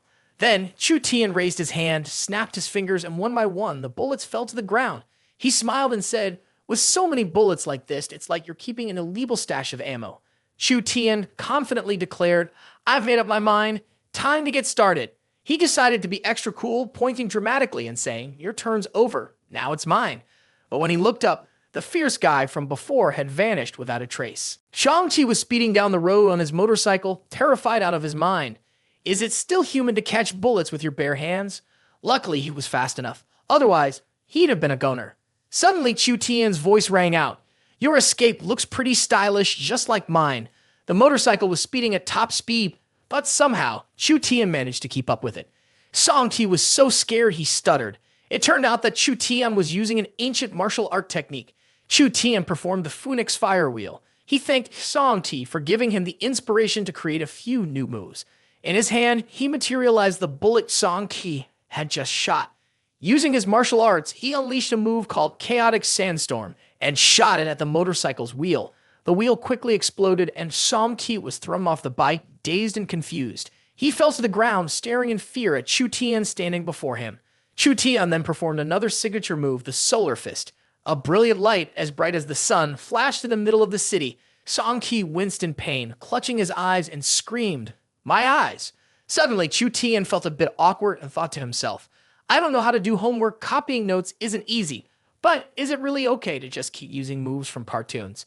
He picked up his flip-flops from the ground and created a new move, the Moon Fang Celestial Strike. Next, Chu Tian launched countless punches forward, calling it the Chu family's martial art technique, Sang Pai Shaoxiang.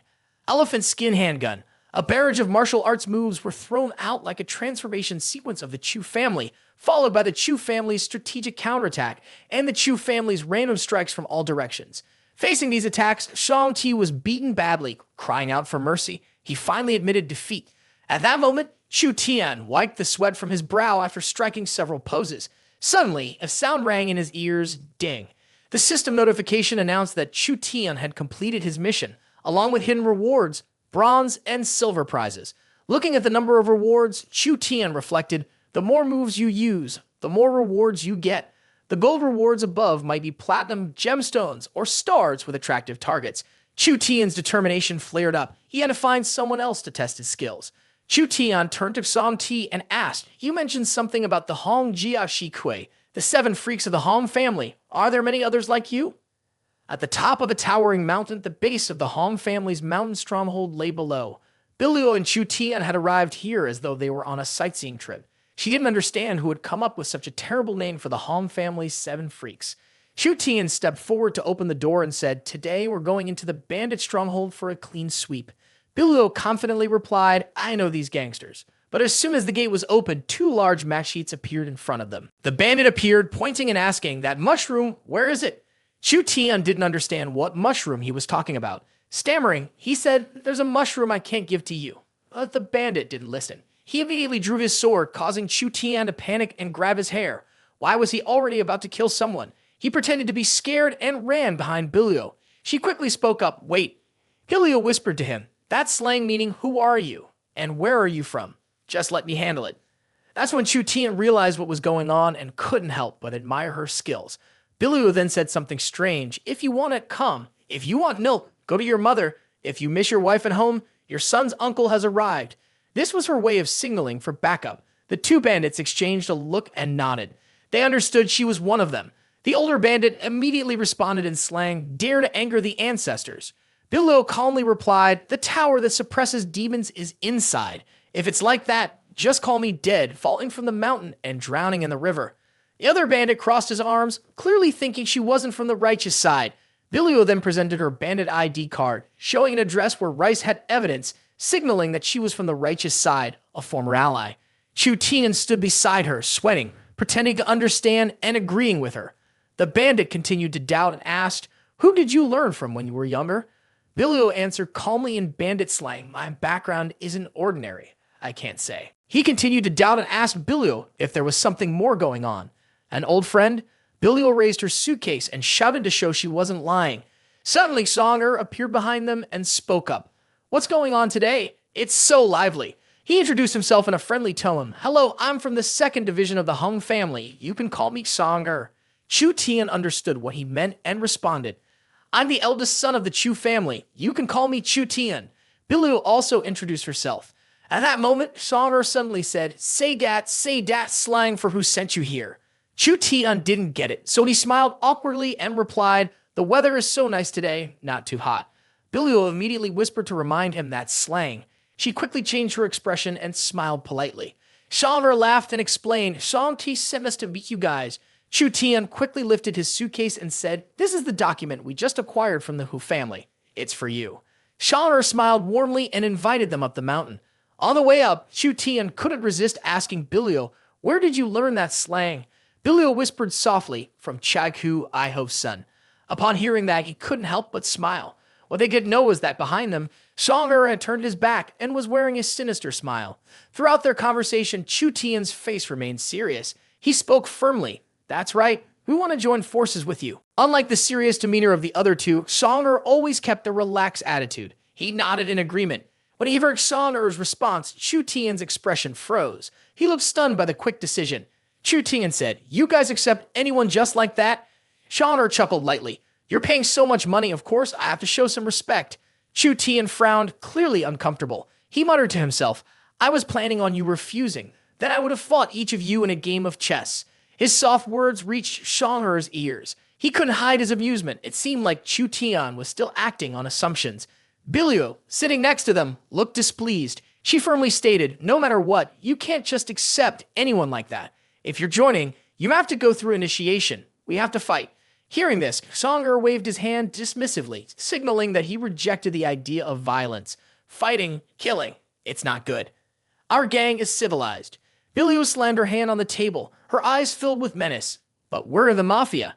At first, Songer looked alarmed, his face filled with fear. The mafia? Lady, please don't scare me. However, right after that, he quickly changed his attitude and pulled out a certificate. It was like that before, but now it's different. Bilua and Chu Tian were so shocked that they sat frozen, unable to move. After a moment of deep thought, Chu Tian finally voiced his concerns. But before Song Ki could finish his sentence, Song boldly interrupted, jumping straight in to speak over him. With a smug smile, he said, "Are you talking about that fool? He and my old Sixt have already cut ties long ago." Chu Tian was taken aback by Songer's confident statement. So, about that money, he quickly slammed the suitcase shut.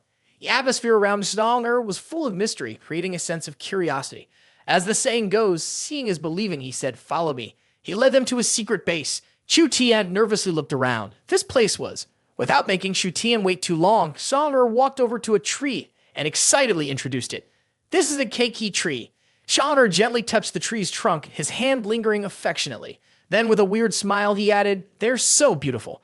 Every time I think about someone investing in them, it just makes me happy." To the disgusted stares of Bilio and Chu Tian, Songer kissed the tree. A moment later, he suddenly pulled out a contract and, with a friendly grin, said, "Being early is good, but being on time is better. Sign here." Chu Tian took the folder from Songer's hands with a skeptical look. "You guys are in such a rush." Songer continued, "Honestly, if it weren't for you, we would have already been bought out by someone else." Chu Tian, with a skeptical look, asked, "Spending so much money to buy a park like Keiki in a place this remote? That rich guy must have a lot of free time." He just chuckled and shook his head. "Though it's isolated, our Keiki is a top-tier product on the market." Songer didn't hesitate to reveal the group's secret. They don't want to buy it to develop Keiki into something big. They want to destroy it. After that, he concluded, that's when their materials can dominate the market. After talking for a while, Songer turned to hug the tree and broke down in tears. "I don't want to see beautiful Keiki disappear." Billuo couldn't hide his disgust toward the man's actions. "I feel scared when I see his twisted behavior. Not wanting to witness that side of Songer anymore." Billuo agreed to his request. "All right, see how obsessed you are with Keiki. I'll agree." Chu Tian confidently declared that he would change his goal to fight back against the company trying to buy Keiki. "What's their name?" Songer thought for a moment, then gave a very vague answer. "I think it's something like Xiao Su Food Co. Ult." A little later, Chu Tian held a piece of paper with a tense and thoughtful expression. Then his gaze turned serious. "I didn't know before, but now I see. Shu King is no simple person." Chu Tian quickly realized that Shu King wasn't someone you could just mess with. He had originally thought she was just a rebellious, sneaky girl, but it turned out she was highly skilled in shooting. On top of that, Shu King was an excellent driver and also a pro at rock climbing. Then Pinru burst through the door. She looked frantic, clearly something was wrong. In contrast to her worried expression, Chu Tian remained calm and smiled. Did the deal to buy Xiao Su's subsidiary fall through? Pinru was also taken aback by how nonchalant Chu Tian seemed. "We bought it, all right," she replied, but I kept hearing Chu Tian asking questions with excitement, like, "Do we need to raise the price?" "That's fine, we can buy it." Pinru shook her head, dismissing the idea, and sighed in exhaustion. "We made the decision to buy, but something unexpected happened." She then pulled out a stack of papers. "Several people from that company have already quit." Chu Tian was stunned by this shocking news. "They're quitting, even with such high salaries?" Pinru's face grew serious, her eyes cold and sharp. "Not only that, but they also had a message for me to pass along." She repeated the message in the same tone. "Your money? Our sister already took it. Don't think you can just walk away without consequences." At that moment, the expression on Pinru's face clearly showed her unease. Chu Tian, sensing the gravity of the situation, knew this was serious. We're facing something big now. At that moment, the sound of a phone ringing cut through the tension between them. He stared at the screen with a doubtful look in his eyes. Who would be texting at this hour? The sender was none other than Su King. She sent a message with a mocking tone. "So, you dumb rich guy, having fun yet?" Even so, Chu Tian didn't get angry. Instead, he chuckled with amusement. "Interesting." The scene shifted to a quiet suburban area filled with fresh air. Chu Tian glanced at his phone to compare the surroundings. Sure enough, the location in Shu King's photo matched this place. At the same time, a hand suddenly appeared behind him. Thanks to his sharp reflexes, Chu Tian sensed it just in time. He spun around quickly to face his attacker. Without hesitation, Chu Tian threw a strong punch into the air. With fierce energy, he boldly challenged his opponent using traditional martial arts. "I am Chu Tian, heir to the mighty Chu clan." Standing opposite him was Su King. Her appearance was flawless, not a single scratch on her. Her eyes gleamed with defiance as she spoke with pride. "Your ancient martial arts are completely useless." Chu Tian was thrown off by her resilience. "It's all faded." So you're also from a private golden vault? Caught off guard by Chu Tian's quick analysis, Chu King stared at him in confusion. Not wasting any more time, Chu Tian got straight to the point. Enough talk. Show me what you've really got. Chu King didn't hesitate to give him the information. It was true. He bought my family's subsidiary for almost nothing. But before she could finish her sentence, Chu Tian cut her off. I'm asking you, why did you follow me here? Chu King looked confused, her eyes filled with doubt as she glanced at him. It was clear he had seen the photo before coming. Chu Tian pressed her, clearly annoyed. Have you been secretly taking pictures of me? Realizing he misunderstood her, Chu King clenched her teeth in frustration and replied firmly, because I see you as the strongest person I know. Suddenly, his face lit up with a bright smile. He pressed both hands to his cheeks, looking embarrassed but clearly thrilled. So, you really do have a crush on me. Seeing how shameless he was, Chu King nearly lost it. Believe it or not, from now on, I'm teaming up with you.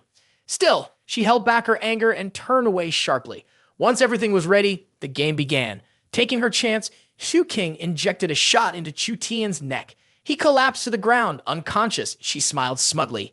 Chu Tian, when we reach the island, you're going to save me. Is there really anything in this world that money can't buy? Chu King appeared with a delicate face and a gentle smile. Of course there is, she said calmly. In fact, there's more than one. First, the scientific achievement is highly advanced. Second, there's the thrill right before stepping into the arena. The most striking feature on Chu King's face was her sharp eyes.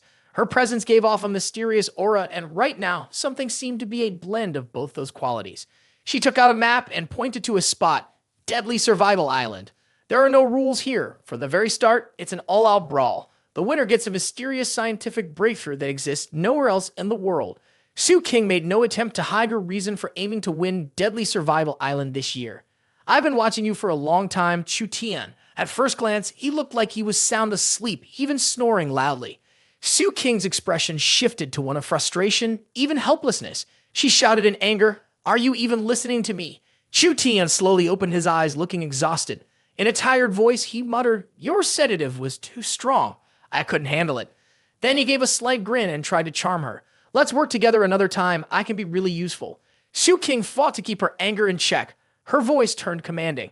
"Bottom line is there are two teams here. From now on, you're working for me."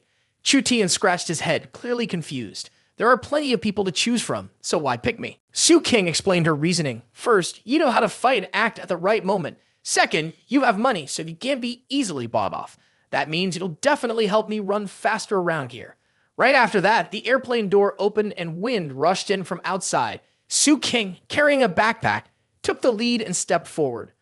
"Come on, I'm ready." The two of them moved toward the open door, preparing to parachute out. She didn't forget to give Chu Tian a heads up. We'll head to the territory to look for supplies first. At that moment, Chu Tian clung tightly to the door, clearly terrified.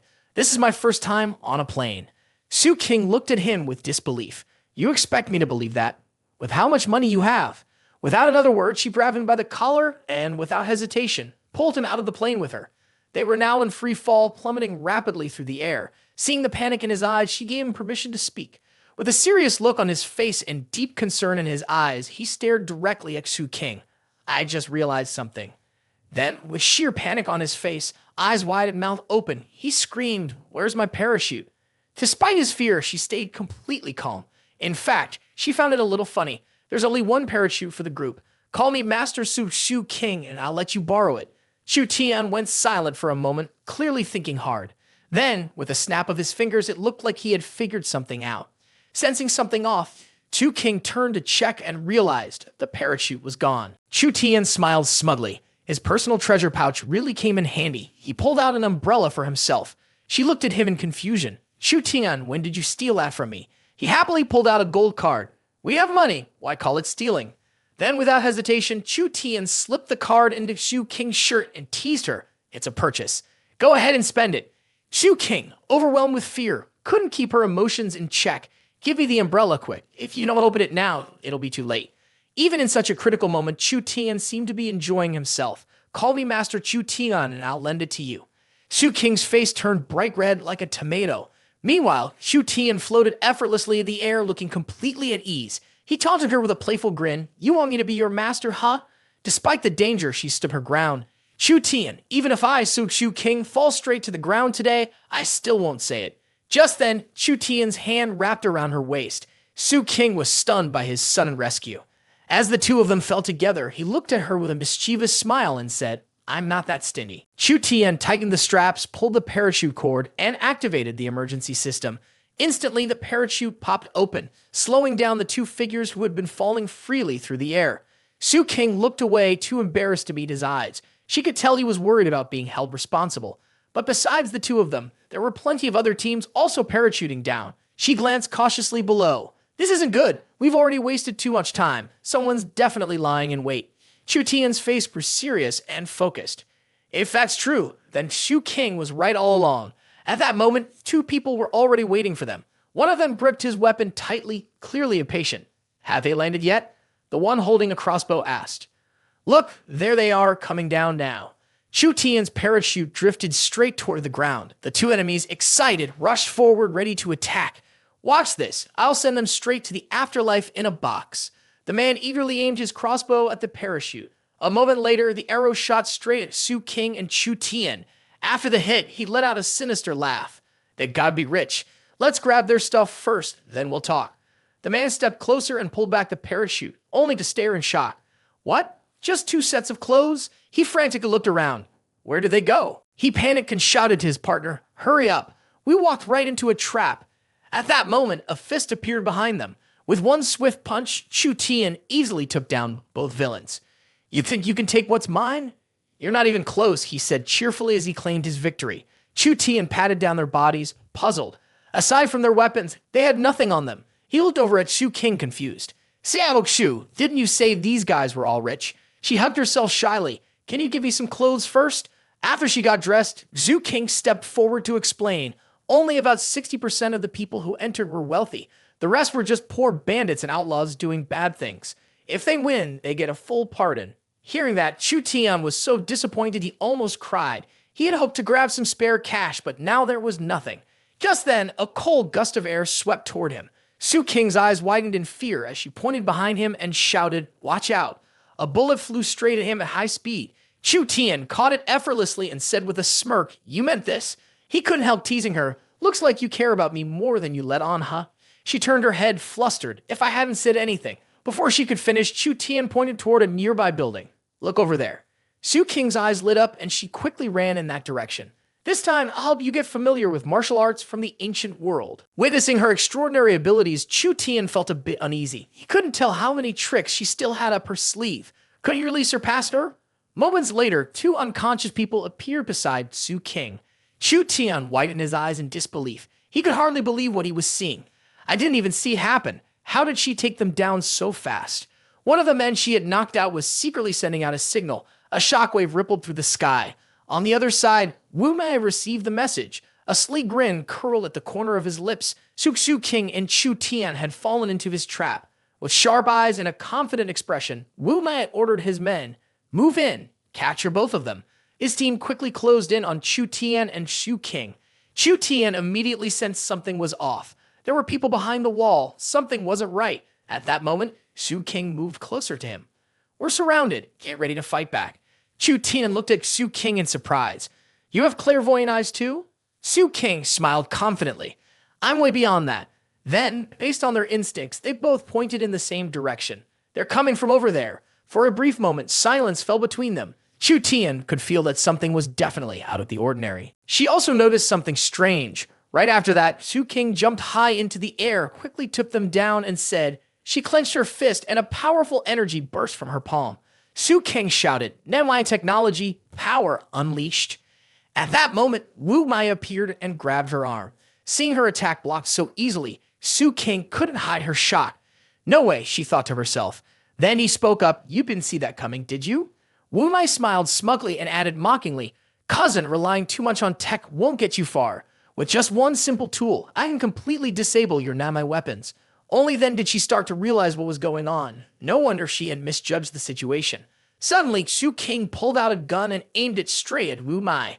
"I've never underestimated anyone," she said. Without hesitation, she pulled the trigger. The bullet shot out of the barrel, flying toward him. Wu Mei laughed loudly, mocking her rush move. "You think you're the only one with body armor? I've got some too, and mine's even stronger." With just one hand, he easily overpowered her. Wu Mei proudly showed off, "This bulletproof Nanmai gear is called Blood Flame Armor, isn't it?" He pointed his finger at Chu Tian and sneered, "And you're just a nobody with nothing at all." Wu Mei immediately tried to intimidate him. "Come here, get on your knees." Watching his foolish act, Chu Tian couldn't help but laugh. He bent his knees slightly to gain momentum, then without hesitation, kicked Wu Mei straight in the groin. Wu Mei collapsed backward in pain. Chu Tian smiled smugly. "Sorry, my self-defense skills are all about negotiation. Too bad you're not cut out for it." Chu Tian stood in front of a glowing virtual screen. His eyes widened as he exclaimed in surprise. A system changed colors. His brows furrowed, clearly puzzled and curious. What is this? He had just received an urgent force mission. Become the champion of the survival competition to upgrade the system. The reward was tempting. It would unlock the next main quest, choice-based missions, and various side missions. Chu Tian's face showed clear confusion and doubt. Had it really been this long, and he hadn't even been using the basic system? But then, a strange light flashed in his eyes as a new thought popped into his mind. Wait, does this mean I'll get more money? At that very moment, a hand suddenly grabbed Chu Tian's and pulled him away in a rush. That person was Tu King. She urged him anxiously, "Run, there's no time left." Chu Tian still didn't understand what was going on, but there really was no time. On the Green Island, a mysterious energy field had spread over the area. Chu King quickly explained the island releases a nerve-paralyzing mist. After a while, it'll shrink you down. "Worry," she said seriously. "We can't stay in one place for too long." Clearly, the situation left Chu Tian confused and unsure how to react. Where are we supposed to run? Chu King pointed to the sky.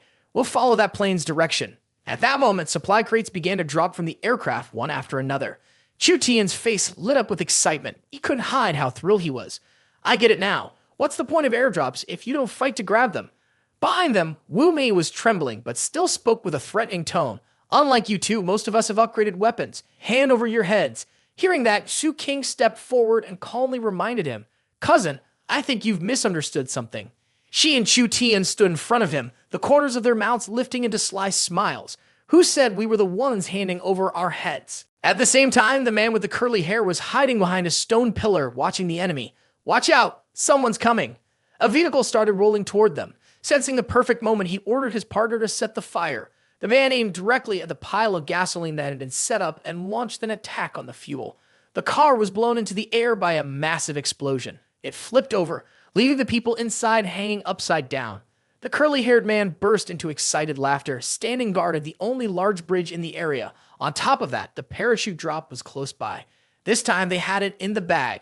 He high-fived his partner. "Full energy." "Our fourth squad, the old-school battle team. This time, we're taking a military stock." Curly Hair grabbed his binoculars again and scanned the surroundings. There was movement. Spotting someone approaching, he and his partner quickly ducked into a corner to get ready. But their curiosity got the better of them, and they peeked out to see what was going on. A wave of Wu Mei fighters came charging straight toward them. In an instant, one of them hurled a person directly at the curly-haired man. That person was strapped with bombs, all counting down. Panicking, the curly-haired man fired wildly into the air and shouted, "Set it on fire! Set it on fire first!" At that moment, through the thick cloud of smoke, two strange figures appeared. Chu Tian was the first to charge toward the enemy. Looking like 10 layers of bulletproof gear still weren't enough. A moment later, the enemy squad lay unconscious in a heap. He glanced down at them with a look of disdain and said, "When it comes to being devious, you guys are only worthy of a bronze medal." Meanwhile, Chu King's attention was on the airdrop crate next to them. She was curious about what this parachute jump had brought. The two of them walked over and opened it. A blinding light shone from inside. She stared in confusion at the bottom of the crate. It looked like a cleverly disguised mobile safe. Chu Tian was just as stunned. He squinted at the item in disbelief. Why? Right in front of him was an intricately crafted object. He stared at it, puzzled. "It looks just like my mini vault." Chu King examined the item carefully. Suddenly, something clicked in her mind. "I saw this in a science magazine." Chu Tian immediately picked up on her words. She picked up the item and introduced it with confidence. "This is a grain compression refraction tech model based on carbon. It even has optical transformation functions." Chu King gently placed her hand on the item's surface, her fingers tracing each detail. As long as the item wasn't too hard, it could be stored inside the mini vault and kept extremely well hidden. Chu Tian focused on her analysis. That meant this was a low-level version of the mini vault. At that moment, Chu King declared firmly, "Whoever saw it first gets it. I'm taking this one." She stared straight into Chu Tian's eyes, then gave a crooked smile. In short, I have it. You don't. That's all there is to it. Seeing that, he could only give in, powerless to resist. At that moment, Chu Tian still had some doubts. I want to know who came up with this thing. His eyes showed a serious, thoughtful look. He started asking himself, could it be that someone leaked something from my system? Up in the sky, powerful military aircraft flew in tight formation. Su King quickly sensed something was off. This isn't right. Why are there so many drones this time? It seemed like he felt something strange too. For example, a strange energy suddenly wrapped around Chu Tian's legs. Panicking, he tried to run, his face full of fear, and the toxin made him shrink again. Chu Tian was so helpless, he burst into tears. This survival game is insane. I keep shrinking and it won't stop. Su King, confused and worried, ran after him. It didn't used to be like this, right? At that moment, she realized the toxic gas had eaten through her clothes. This is bad. I'm not fast enough. Suddenly, Chu Tian grabbed Su King by the waist. She gasped and shouted, "What are you doing?" Without hesitation, he picked her up in his arms, flashing a playful, twisted grin. "Take it, you faster. We're flying together." Chu Tian gave a wink, clearly proud of himself. So, guess martial arts still come in handy after all, huh? Su King tilted her head to the side, her eyes cold and sharp. "See for yourself," she replied.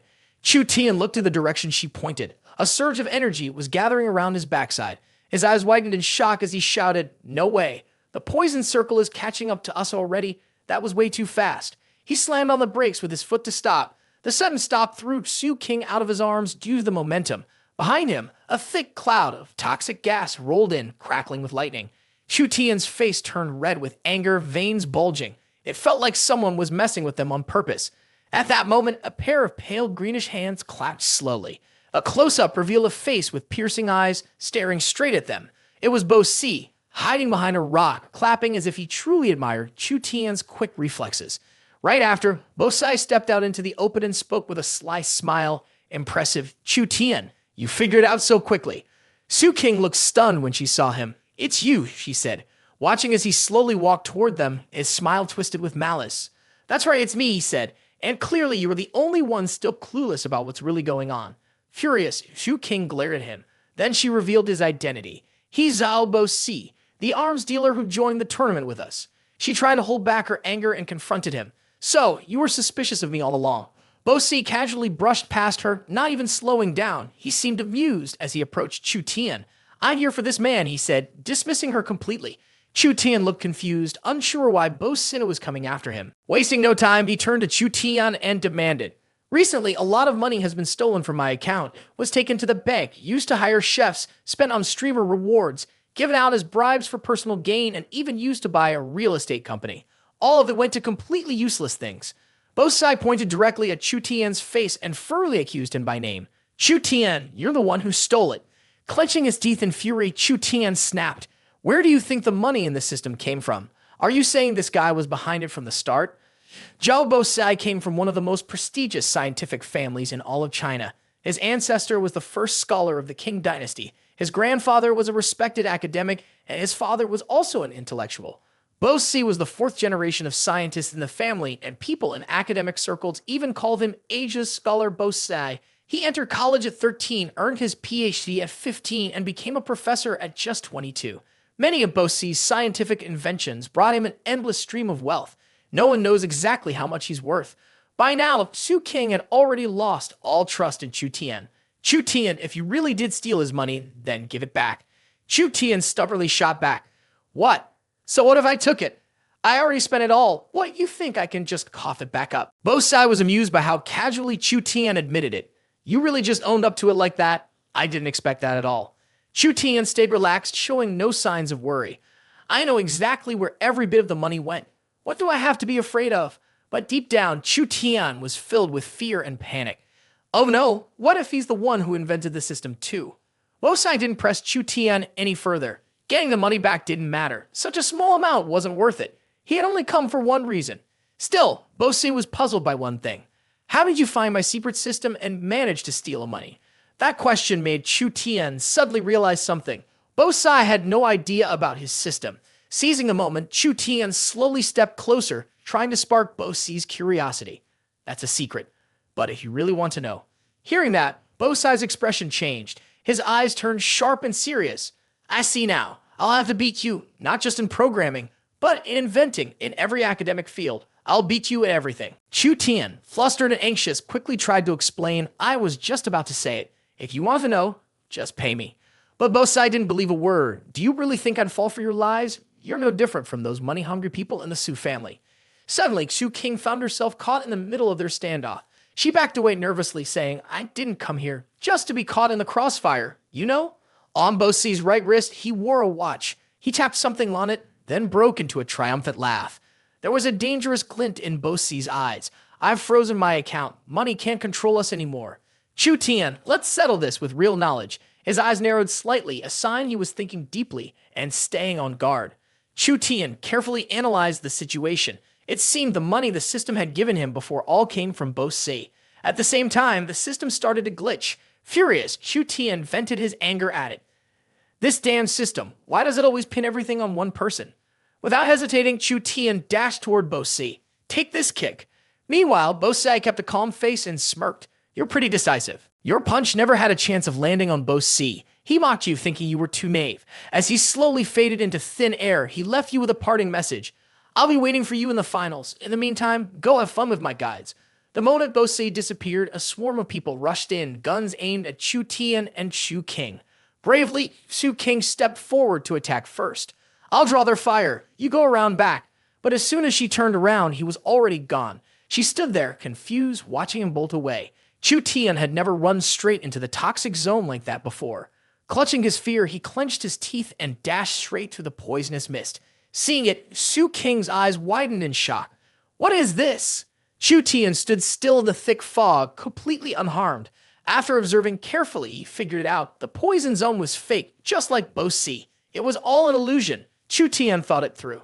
If he was right, the sudden increase in parachute drops earlier had been Bosai's doing.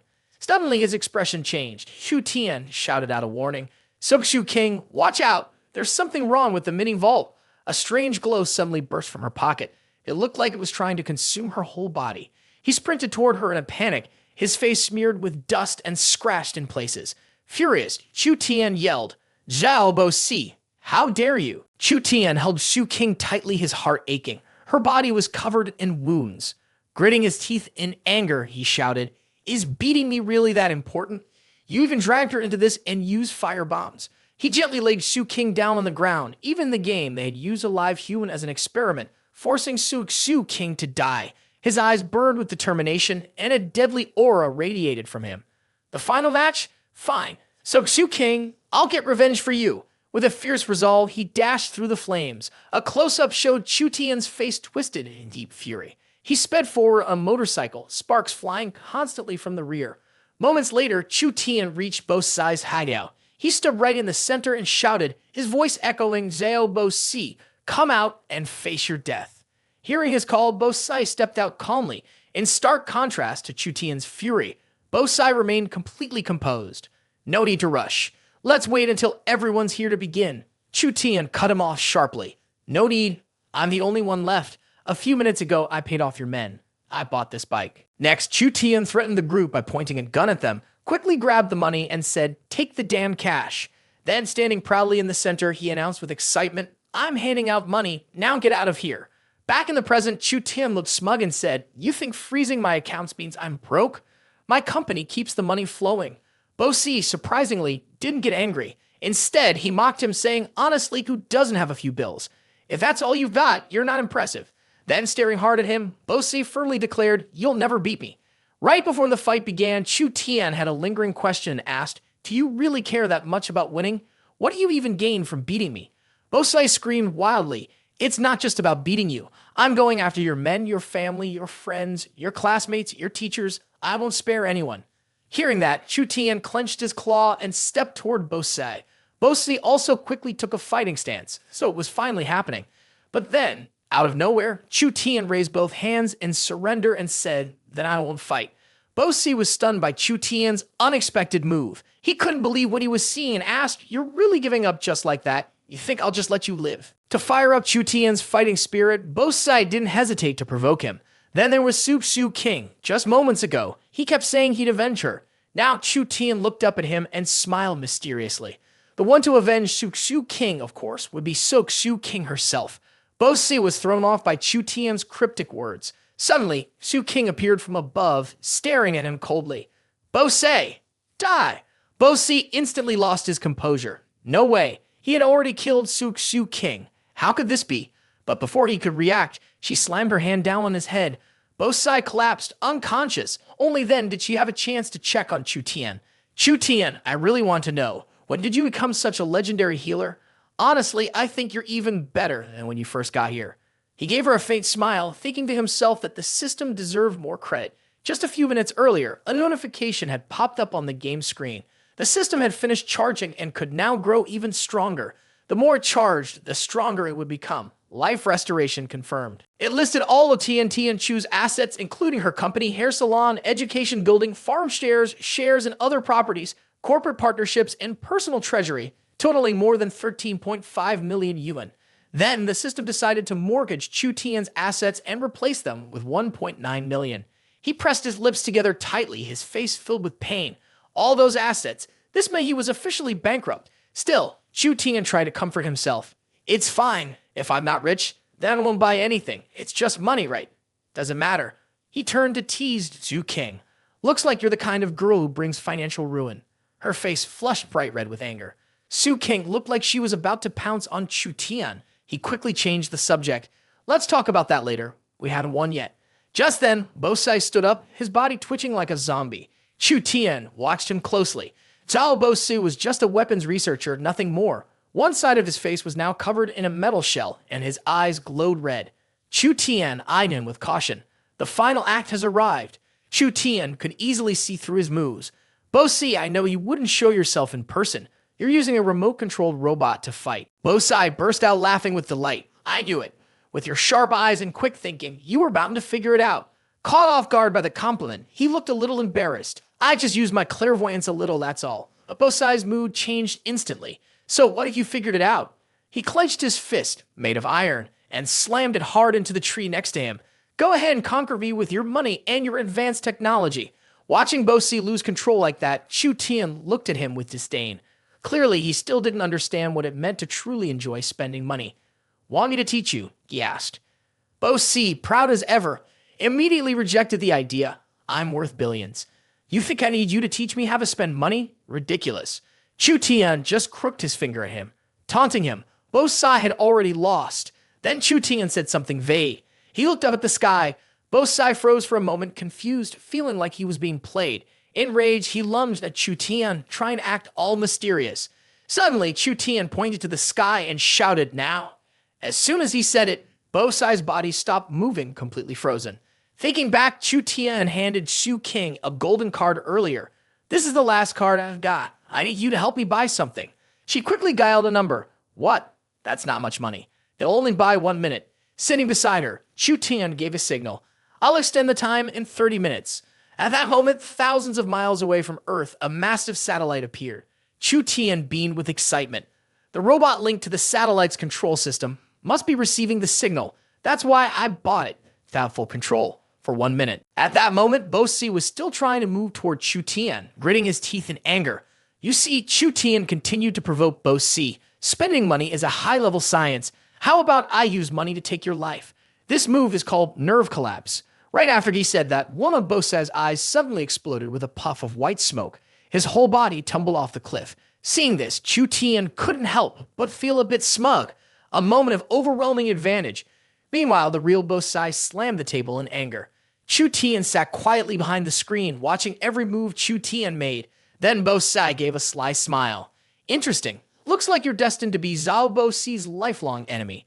Back on Chu Tian's side, he stood confused in front of a loot chest. Was this the reward? Unlike before, Su King calmly stepped aside and let Chu Tian have it. Looks like luck wasn't on my side this time. Go ahead and take the reward. Next time, I'll win fair and square. He nervously opened the chest and she peeked inside, curious. The item inside looked like some kind of memory drive. Chu Tian stared at it with a puzzled look. Could this core energy be the key to upgrading the system? Suddenly, the item in his hand vanished and a shockwave slammed into his head. He collapsed to the ground, unconscious. Su King rushed to him, shaking him anxiously. Chu Tian, are you okay? The scene shifted to a different space. He stood frozen, quietly observing his surroundings. This was the system space. The system upgrade was successful, and Chu Tian stood there completely stunned. The basic level system was still in its trial phase and had just been rated at level A. The current project involved using thousands of dollars to help people borrow assets, and it was already being rolled out. At that moment, everything rewound to when Su King was injured. Chu Tian held her tightly, overwhelmed with worry. He shouted with determination, "System, upgrade yourself automatically. Save her, no matter what it takes." The system responded with a notice that additional funds had been added and asked Chu Tian to adjust the format of his personal assets. He cried out in desperation, "You won't even give me $100. Then the system began listing some basic information before presenting Chu Tian with 5 different paths to start a business. His eyes immediately lit up. He enabled profit-loss conversion, which meant the system could turn making money or losing money into interchangeable processes. The system confirmed the setting was activated successfully. At the same time, Co Tian's figure appeared beside Chu Tian. She smiled softly and reminded him, "The next mission won't be this easy, boss." Chu Tian's face lit up with joy. "So this is the real system, isn't it?" Co Tian placed a hand on his shoulder. "Have you seen it, boss? Your next task, developing agriculture over the next 3 months, is also your second key mission." Chu Tian looked at the words displayed, studying the knowledge. Upgrading the base was the first step toward doing business. He was supposed to choose the field he wanted to start in. He scratched his head, completely confused. "What's all this supposed to mean?" She explained. "Put simply, you need to choose a business category to start your venture." A system interface appeared. Co Tian continued, "The initial capital is 500,000 yuan. From now until the 3rd month, there will be a summary. Any profit must reach a return rate of 1%, and that part will become personal assets. If there's a loss, the individual will take on 10% of it." Chu Tian rested his hand on his chin. "Ha! So if we earn 100 yuan, I get 1 yuan. But if we lose 100 yuan, I owe 1,000 yuan. Once he understood what she meant, he got excited. "Wait, isn't this basically setting me up to go bankrupt?" Co Tian had to admit he wasn't wrong. He suggested handing everything over to his parents. She smiled and snapped her fingers. "So naive. Take a look behind you, boss." Chu Tian paused, surprised, and looked at the stack of papers behind him. He picked one up and read the title, "Explanation of the $1,000 Business Rules." Co Tian threw her arms around him. "These are all the items strictly restricted by the system. All assets can only be used for the most appropriate operations."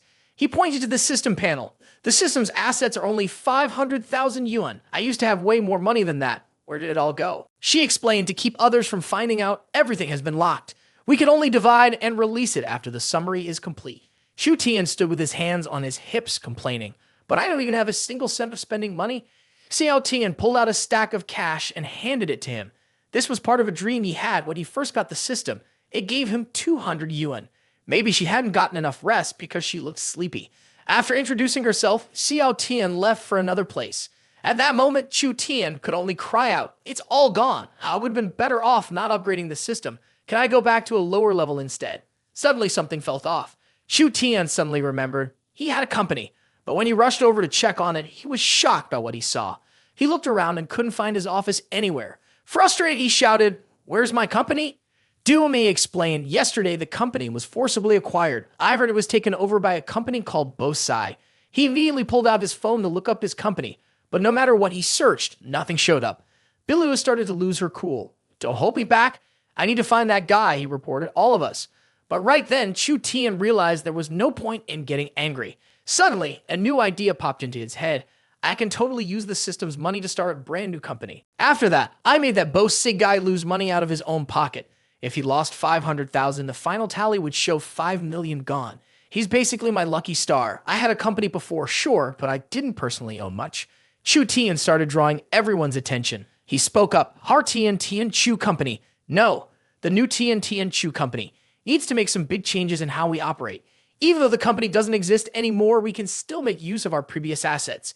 Chu Tian selected the culture category on the system that supports celebrities in losing money. Starting a company would only make it worse, so he suggested that everyone hold a confident employee contest. Zilin and Bilio were left speechless after hearing that, and Duomei and Duohab didn't look any better. Chu Tian gave a sly smile and said, "Another way to say it is a strange employee contest." Quietly, Chu Tian checked up on Pinru. Most of Tian Chu's business had been forcibly taken over by Bosai. The only area still profitable was the cultural side. He also thought about Song who was holding a pile of Song chocolate snacks. Chu Tian pictured a group of kids crowding around Bilio. For education, there was Lao Tao taking care of the children. It seemed like Chu Tian was calculating something. For sports, there was the martial arts tournament. In tech, they had just received a USB drive, but doing something in culture still seemed like the easiest path. If Jiang Hao were here, even someone weighed down with worry wouldn't be able to hold on to their money. Chu Tian suddenly frowned as he looked around the schoolyard, thinking to himself, I need to come up with a performance that no artist has ever imagined, then sign the contract. This weird talent show they're holding has to be a complete money sink, so much that even the richest would be left waiting day by day. He grinned with satisfaction. Now I can spend freely. I got 500,000 and I'll use it however I want to complete the mission. Xiao Tian understood exactly what he was planning and immediately warned him, You're bending the rules. That still counts as cheating. Are you trying to make me lose money? She explained, all activities must follow proper business procedures. Organizing an event like this has to follow the official process. Chu Tian rested his chin on his hand, thinking aloud, so should I be a judge? Or maybe I can win the prize myself. Have one of my guys claim the reward and I'll take a cut. Xiao Tian firmly rejected his idea. She reminded him, you'll get at most 3 warnings. If you mess this up, I won't be giving you any more missions. He started to lose motivation. Maybe we should just write a real business plan. Back in class, Chu Tian pulled out a stack of papers titled Plan for the Weird Talent Show and laid them out on the desk. Duomei looked confused. She had no idea what he was trying to do. He explained, this is the plan for the strange talent competition. She asked, what competition is Chu Tian talking about? Chu Tian smiled excitedly. He wanted to find the most unusual students for this competition, then sign contracts with them. His eyes sparkled with greed as he imagined turning them into eccentric performers. This way, our company will take a major loss. We'll end the quarter deep in the red, Chu Tian shouted with excitement. Don't worry about the rest. Just go find a venue on campus. The colder and more awkward the place feels, the more money we'll waste. He wanted Duomei to find the weirdest, most unremarkable people out there. Sunlight filtered gently through the windows of every classroom building. A boy stood there, looking completely ordinary, but Chu Tian enthusiastically invited him to join the contest he was organizing. The boy didn't seem any better up close. He was honestly kind of grimy and had a strong body odor. Chu Tian held his breath to avoid the smell, but still invited him eagerly. Then there was a girl with her hair hanging loose over her face. She looked like someone straight out of a horror movie. Chu Tian walked right up and encouraged her to join too. He kept roaming the schoolyard, actively recruiting students to take part in the contest he had created. After working for a while, Chu Tian was drenched in sweat. He had finished selecting the candidates, and now all that was left was to wait for the competition. Suddenly, he sneezed. Even though he wasn't sick, Chu Tian quickly wiped his nose. Why did I sneeze? Could it be someone's talking about how strikingly handsome I am? He didn't seem to notice that there was a camera behind him. Bosin was sitting behind the monitor, watching the live feed. Chu Tian had already started making his moves. After observing for a while, Bosi's attention shifted to the poster Chu Tian was holding. He read the words on it, a strange competition. Knowing you can't beat me head-on, now you're turning to shady tricks to steal a cultural industry. Bosai immediately made a phone call, ordering them to organize a talent competition at the campus level. His face showed firm determination. According to the rules, the winner would get a direct contract to star in a movie and release a music album. He began threatening his subordinate. Get it done immediately. If you don't spend all 1 million, I'll fire you. It looked like this time, Bosai wanted Chu Tian to pay up completely. He kept watching Chu Tian's every move on the camera. Outside the building, long lines of people had formed. It was so crowded that even Chu Tian had to admit there were a lot of people here. But he felt a bit disappointed. The people he chose had unusual looks and styles. Seeing his reaction, Duomei reminded him, Boss Chu, this isn't our venue. You quickly head into the other hall where the contest was supposed to take place. But things didn't go the way Chu Tian had planned. The place was completely empty, not a single person in sight. Right away, you figured out what happened. It looked like Bosai had intentionally switched locations and even used the company name Tian Tian Chu. Suddenly, a young man walked over and started a conversation. You guys are here for the contest, right? As he got closer, he pointed awkwardly toward the empty stage and said, We're actually over there. He immediately showed his frustration. This Chu Tian is clearly copying Tian Tian Chu, and the prize is only a tenth of what they're offering. He seemed to regret wasting time talking to the two of you. Duomei gradually grew discouraged. She hadn't expected to run into a competing event. So that means no one's joining our event. Unlike her disappointed tone, Chu Tian was thinking that if no one showed up, the event would get canceled. That way, he'd lose money, which was exactly what he wanted for his plan to succeed. Duomei could make sense of Chu Tian's intentions. he was still keeping the truth from her. I mean, it's great that everyone's participating. This contest is great. Chu Tian quickly urged her. Let's just finish up fast so we can leave. Meanwhile, one of both sides' men called to report.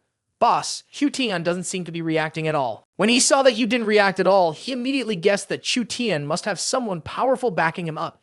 Even though things didn't go as planned, Bo Si still told his men to keep the contest going. His men continued watching your every move. One of them glanced at his watch and said, looks like it's time I take care of you myself. The people I invited should be arriving any minute now. Then a group of young women appeared. They had bright, striking faces and carried themselves with a special kind of charm. Not only did they have great figures, but their legs were long and elegant too. Both sides' men quickly took notice. These were the ones. Real professional models, far beyond the level of college students. They were sure to win first place. Seizing the opportunity, he invited them to join the contest. But the women ignored him completely, leaving both sides' men confused and thrown off. At that moment, Chu Tian was dozing off when Su King came over and gently woke him up. Chu Tian slowly opened his eyes, not sure what was going on. It turned out she had brought her close friends to cheer him on. Right away, Chu Tian felt a bit annoyed. Can't I just quietly lose without drawing attention? Seeing that their plan had failed, both sides' men came over to pick a fight. So, this is where you've been hiding, huh? You stole my guests. Faced with his questioning, you didn't know what else to say. Su King pointed toward the group of girls standing across the room. Those models over there aren't your guests, are they? It seemed like his men were caught off guard. One of both sides' subordinates blurted something out without thinking. Let those people go ahead and enter the contest already. Then they started walking toward where she was standing, leaving him stunned. It looked like they were all trying to side with Su King as they began chatting with her friends. Both sides' men couldn't understand why everyone was suddenly turning their backs on them.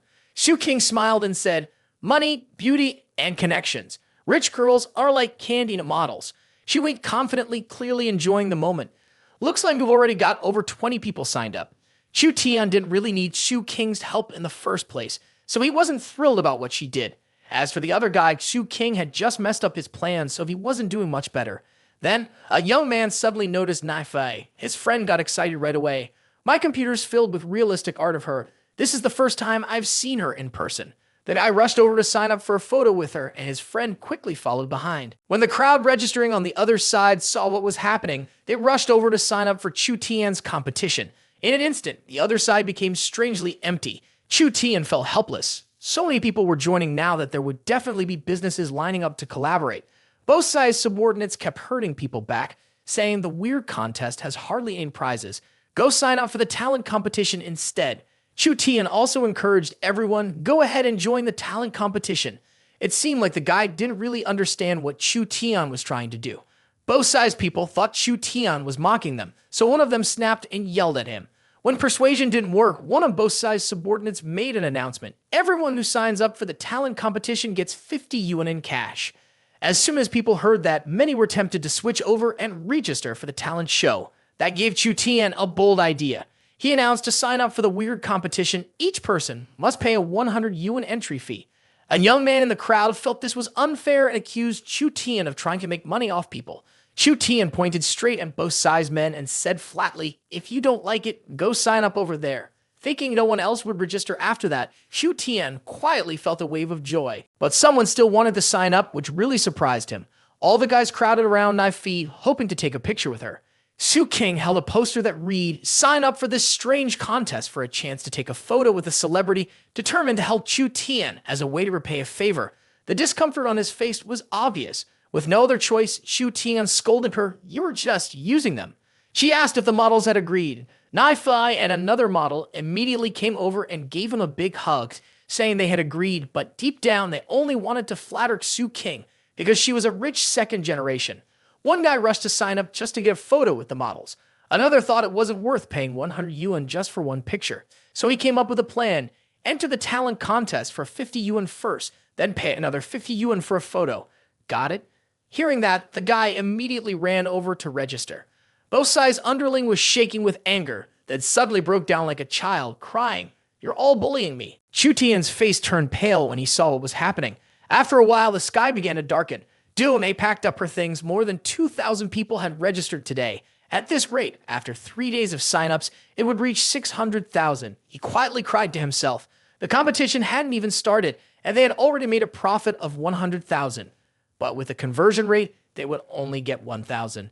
He made up his mind to expand the investment and spend so much that it would result in a loss. Chu Tian shouted, "Don't give me any of the money we earn from now on."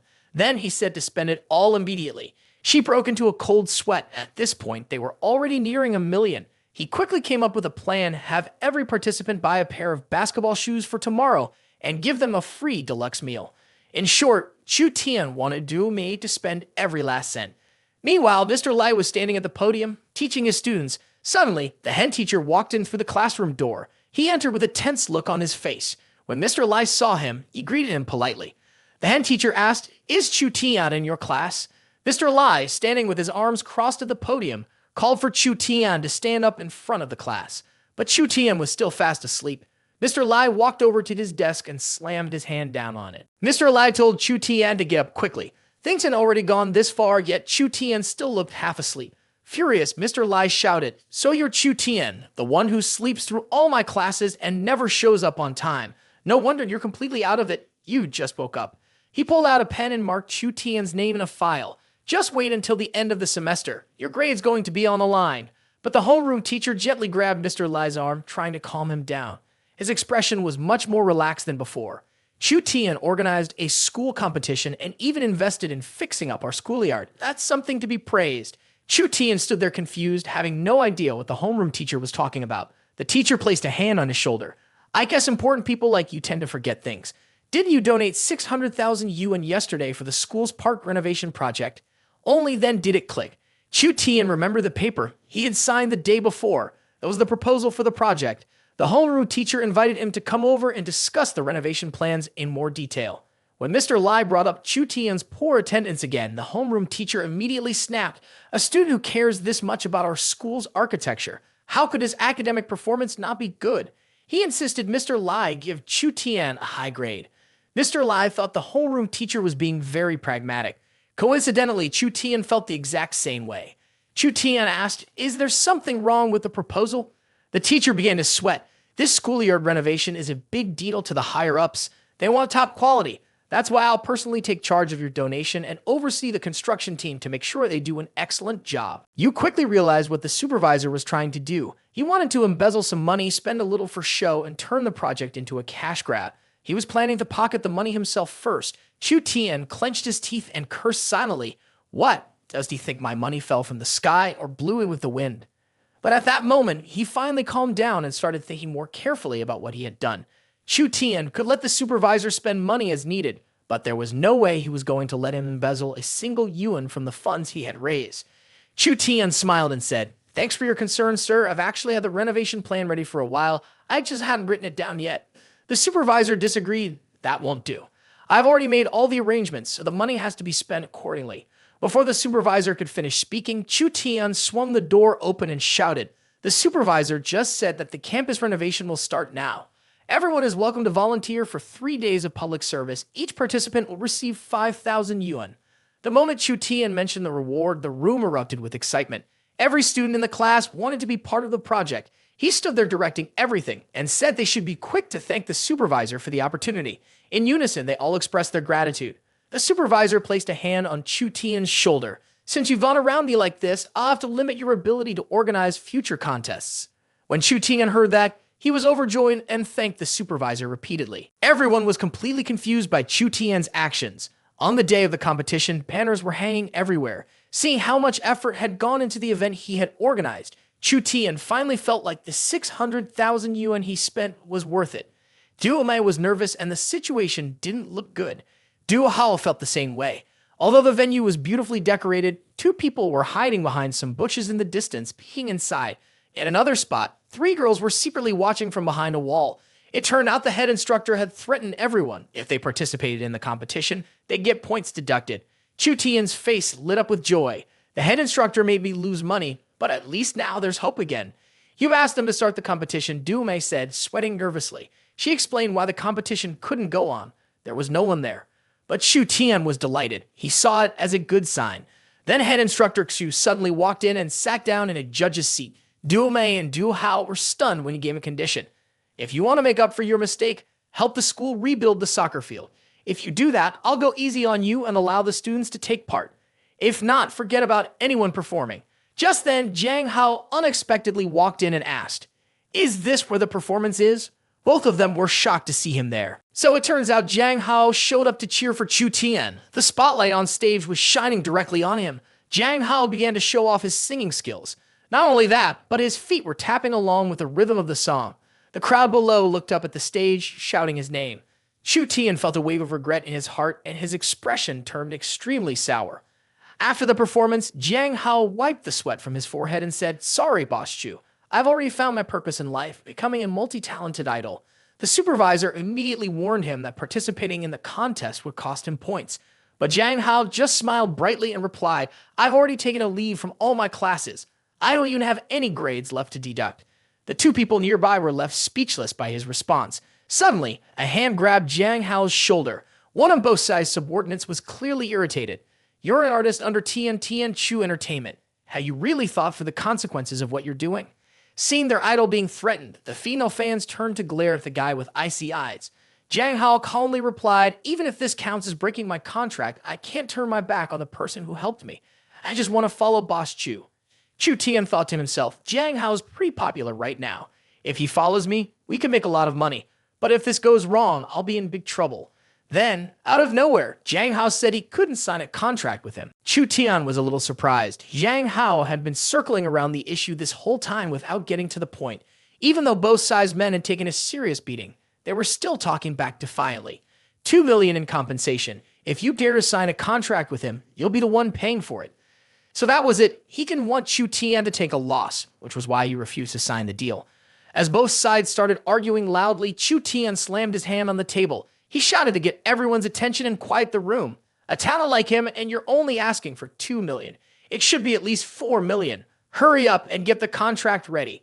His reaction was so unexpected that Jiang Hao thought Chu Tian might have misunderstood the amount. Chu Tian placed a finger on Jiang Hao's lips, signaling him to be quiet. "I don't need you to feel it. I just need to feel it myself." The girls nearby who admired them started whispering and playfully pairing the two together. Chu Tian secretly felt pleased. It was like 10 million had fallen straight from the sky. But how big would the loss be after this deal? Suddenly, Chu Tian felt something was off. When he turned around, he saw Bilio, Zilin, and YY had arrived at some point without him noticing.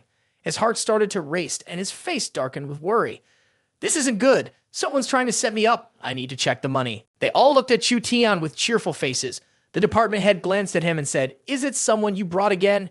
Teacher Chen is here too." Bo Si's subordinate clenched his teeth. Even Cao Bildo ran away from Tian Chu's company and his delusions. Caught in such an awkward situation, Chu Tian could only cry out, "I'm not rich anymore, so why do I still have so many friends?" The department head suddenly turned to look at Bo Si's subordinate. The man looked back. Their eyes met. Bo Si's subordinate made a proposal. "If I invest in the school, will you agree?" The department head agreed instantly, promising to cancel Chu Tian's competition. Then he turned to threaten, "Teacher Chen, if you keep siding with the students like this, you might lose your job." He also turned his warning to Bilio. "Cao Bilio, are you afraid of getting blacklisted?" But YY wasn't scared at all. Instead, she asked them, "Are you really sure about that?" Just as the department head confirmed he was sure, the principal suddenly walked in.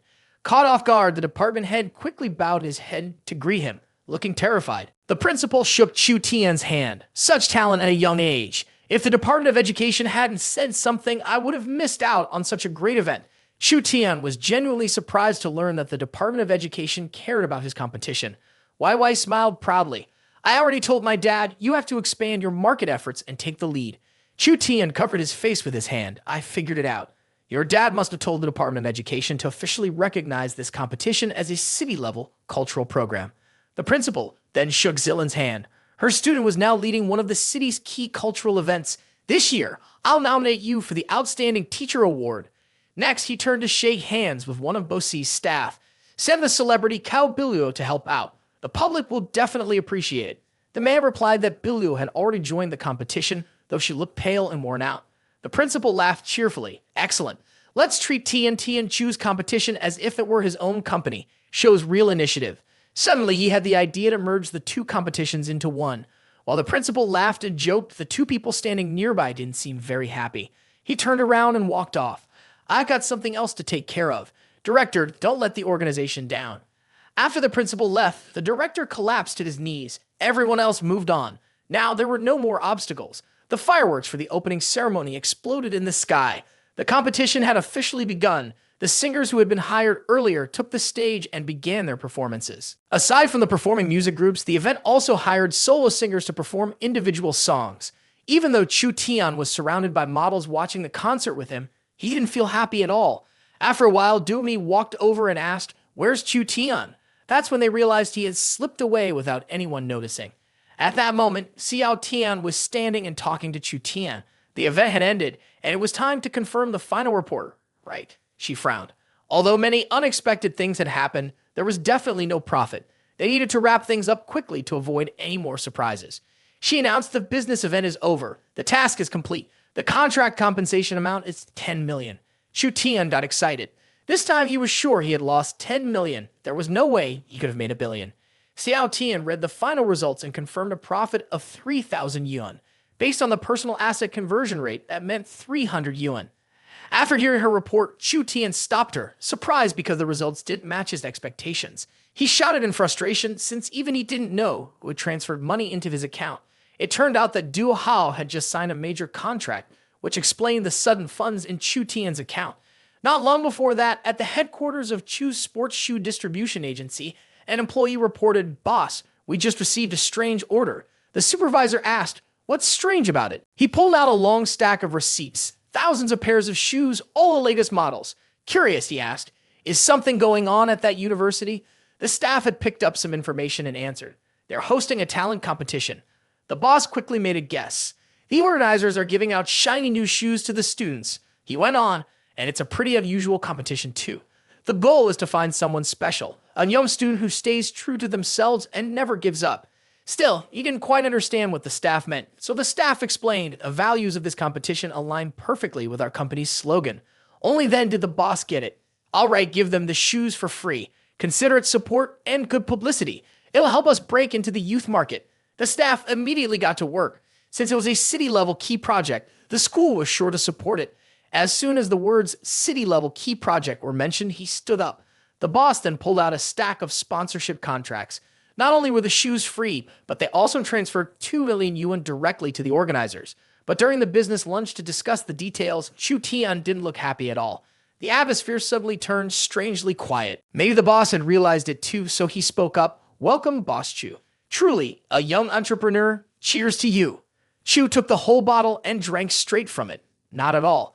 If you hadn't donated those 2 million, I would have already." The boss replied, "No need to be so polite.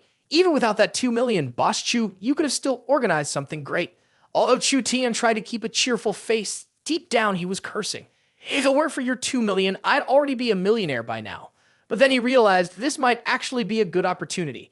Chu Tian remembered what Xiao Tian had said in the second round.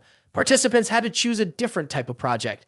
The startup capital would still be 3 million, and the profit-loss ratio would stay the same. After completing 3 rounds, the success rate would be calculated as 10. So he made a proposal. Tian Chu Company wants to spend 3 million on a sports-related project.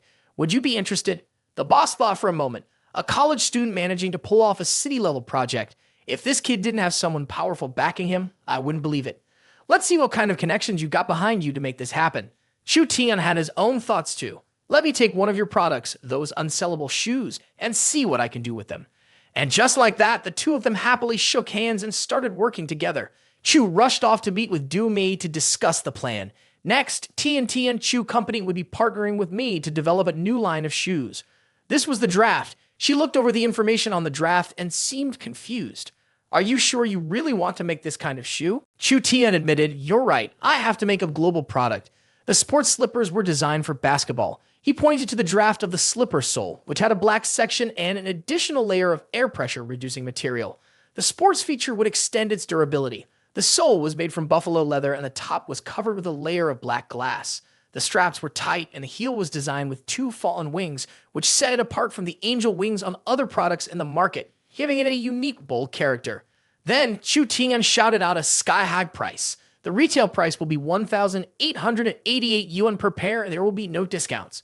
Duo Mei didn't dare to criticize him directly, so she said tactfully, "I don't quite get the idea of calling these sports slippers." He asked, "Are you saying that spending money on developing this is a complete waste?" Hearing Chu Tian say that, she was left speechless. He smiled. The joy of people like us with money is being humble and boring like this. After some time, the slippers were finally successfully crafted. Both sides took a magnifying glass to examine each pair of slippers Chu Tian designed. He studied them closely, having got the new product through his internal connections, but he didn't say a word. Suddenly, both sides became angry and slapped the slippers. Maybe the design was so bad that he thought there was some hidden meaning behind it. At that moment, the janitor walked in to clean up. She quickly noticed the slippers thrown into the trash bin. The janitor went over and rummaged through the trash. Why would someone throw away a brand new pair of slippers like this? So she decided to take it home to her beloved daughter. At the professor's office, Zilin reminded Chu Tian that tomorrow was the final deadline. He seemed uninterested in his studies and had no idea about the approaching deadline. She said with concern, "Your extracurricular course grade isn't enough, Chu Tian. If you don't turn in the report tomorrow, you'll fail." Chu Tian looked completely confused and asked, "That can't be right. I've already interned at Tian Chu's company. Doesn't that count?" Zilin pulled out a piece of paper, and the stamp on it had been crossed out. She gently reminded him, "You missed this." The atmosphere around them suddenly became oddly quiet. Chu Tian started to panic, losing control of his actions, and shouted, "The stamp from Tian Chu's company has been cancelled." He pulled her into a tight hug, promising, "I'll get a job and make it right." Feeling awkward, Zilin turned her face away and reminded him, "Be careful, don't let anyone see us." Hearing that, Chu Tian immediately stood up and ran off. "Then I'll wait until your shift is over. We'll continue then." Zilin hadn't even finished speaking when he dashed away like that, leaving her with a sense of being disregarded. By then, Chu Tian was already back at work, standing with his coworkers to greet customers. Their manager felt a little guilty, thinking this job might not really suit him. But Chu Tian smiled and said, "It's all right. I want to help boost the sales of my basketball slide sandals anyway. I'll supervise it myself." He quietly chuckled, thinking there was no way anyone would actually buy those sandals. Suddenly, Chu King walked into the store and asked to buy 10 pairs of the basketball slides. Chu Tian wasn't too happy to see her show up there. She quickly gave a reason. "You did me such a big favor. I need to take this chance to pay you back. Hurry and ring it up." Chu Tian tried to stop her from buying the sandals, but she wouldn't give up. She pressed him, asking why she couldn't give him money. Was that such a bad thing? He made up a story saying she couldn't buy them because she was too pretty and the sandals didn't suit her. Thinking he was just teasing her, Chu King smiled to herself. Then Chu King swiped her bank card for the staff to process the payment. "Take everything we have in the store," she said. Suddenly, the store manager reported that they couldn't sell anything. It seemed like someone was on their side and his face couldn't hide his joy. But then he pulled out an inventory report. Just now, all the new sandals in the city were sold out.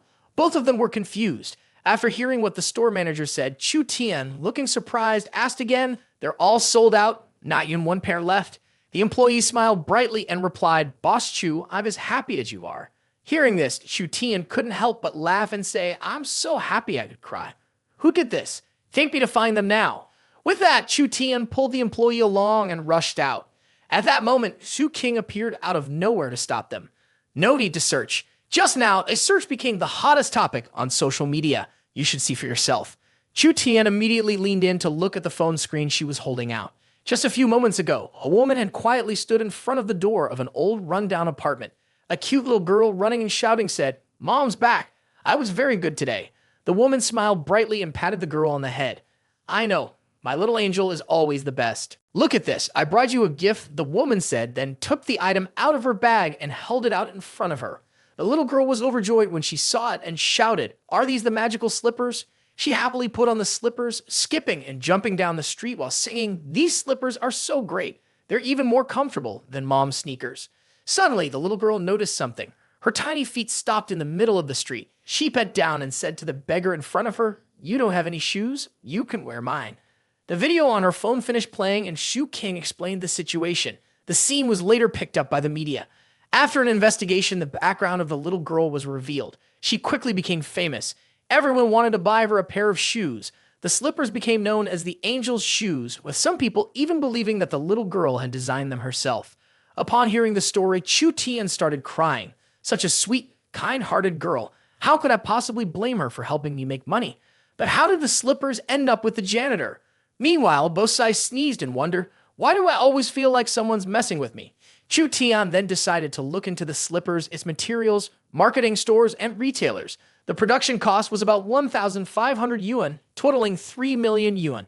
I'll limit the production to 2,000 pairs. Each pair will bring in a profit of 338 yuan. So that's almost 800,000 yuan in earnings. You're really crazy. You lose 800 yuan just to make 800,000. Why do we have to do this? Su Qing patted him on the shoulder to reassure him. Chu Tian, aren't you showing any reaction?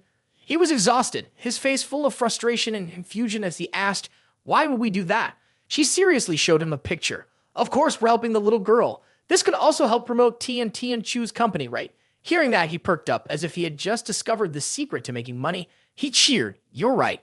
When it matters most, we still have to rely on Miss Su. With that, he quickly kissed Su Qing on the cheek before she could react. Then Chu Tian darted off. I'm going to find a girl. I'll be losing money. I'll be helping right away. Inside, Chu Qing was still stunned by the kiss and feeling annoyed, said nothing. A little while later, a fleet of luxury cars pulled up in front of the woman's house. Chu Tian appeared at the door of one car, wearing his legendary flip-flops. He casually jumped out and loudly declared, I'm here. Chu Tian laughed and said to the woman, hey, don't worry about your family's future. Let me take care of everything. She seemed shy and responded, we need to get to know each other more before we talk about marriage. This is all so sudden and I'm not ready. He scratched his head, embarrassed.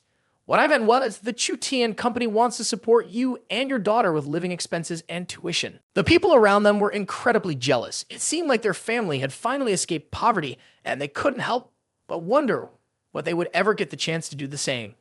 When Chu Tian heard this, he turned around and declared, everyone, don't worry. From now on, I will give money to all of you every month. A lot of money. He struck a cool pose as the crowd cheered him on. At that moment, Chu Tian stood in the center, enjoying the applause of everyone around him.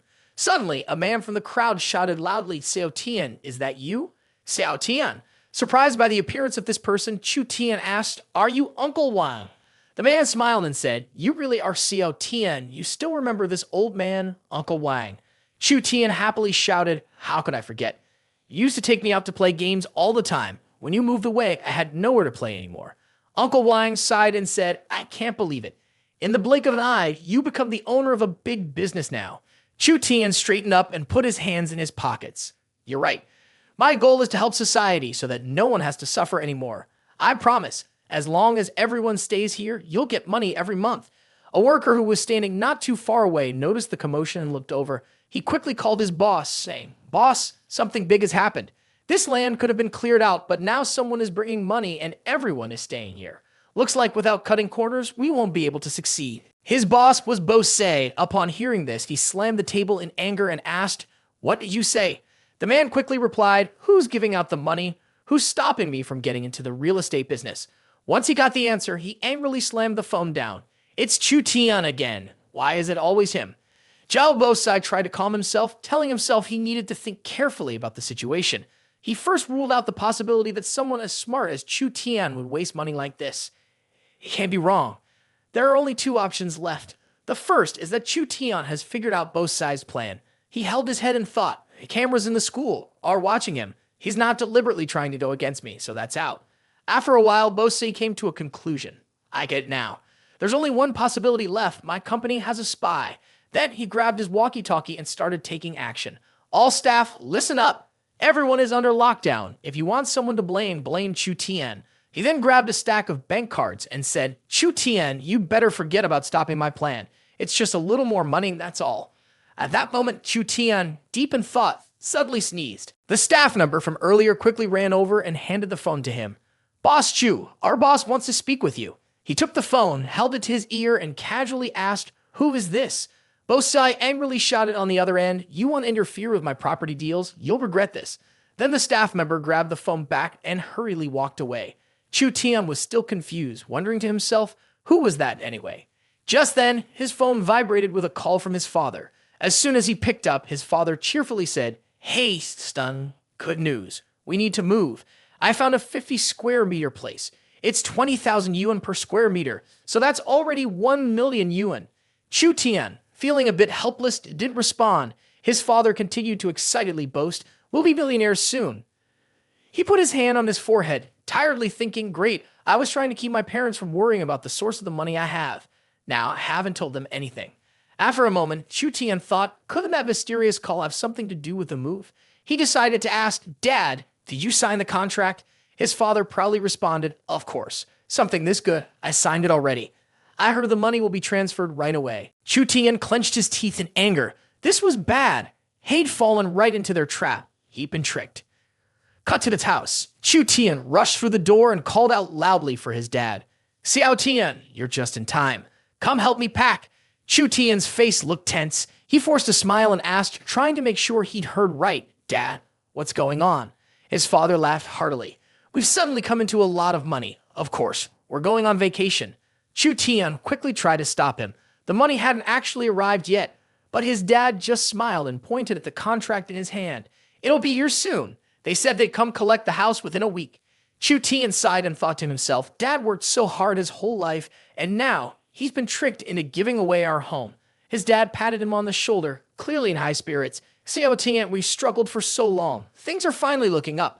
Then he pounded his chest and declared, "Every cent of that million is yours. If you ever need money, just tell us." Chu Tian looked away, feeling awkward. He couldn't beat his father's eyes. A wave of emotion hit him out of nowhere. It hurt. Just then, a message notification chimed. Chu Tian's dad quickly nudged him toward the door. "Go on now. Your mom's almost home. Don't get in the way of our little romantic moment." Chu Tian was stunned. He never thought he'd see the day his parents were this affectionate. You walk down the street smiling to yourself and saying, "Let my parents go out and have fun. I'll use my own money and buy them a house." The employee who had been following you reported this to Mr. Chu. Report boss. Chu Tian didn't seem angry at all. Instead, he was shocked and asked, "What? He's not mad? Why not? I clearly warned him. He has already bought his house, and yet he's still acting all carefree. Why isn't he reacting? This is the kind of thing that would drive any smart, wealthy person crazy. Surely he doesn't think I'm lying to him, does he? I'm too smart for him to misunderstand me, right?" At that moment, Chu Tian was sitting on a bench in the park, calling out, "Xiao Tian, come here. I need you urgently." He appeared at his command, a little dissatisfied, saying, "This is the first time you've called me out, master." But Xiao Tian was happy about it, and her attitude changed instantly to one of cheerfulness as she accepted the order.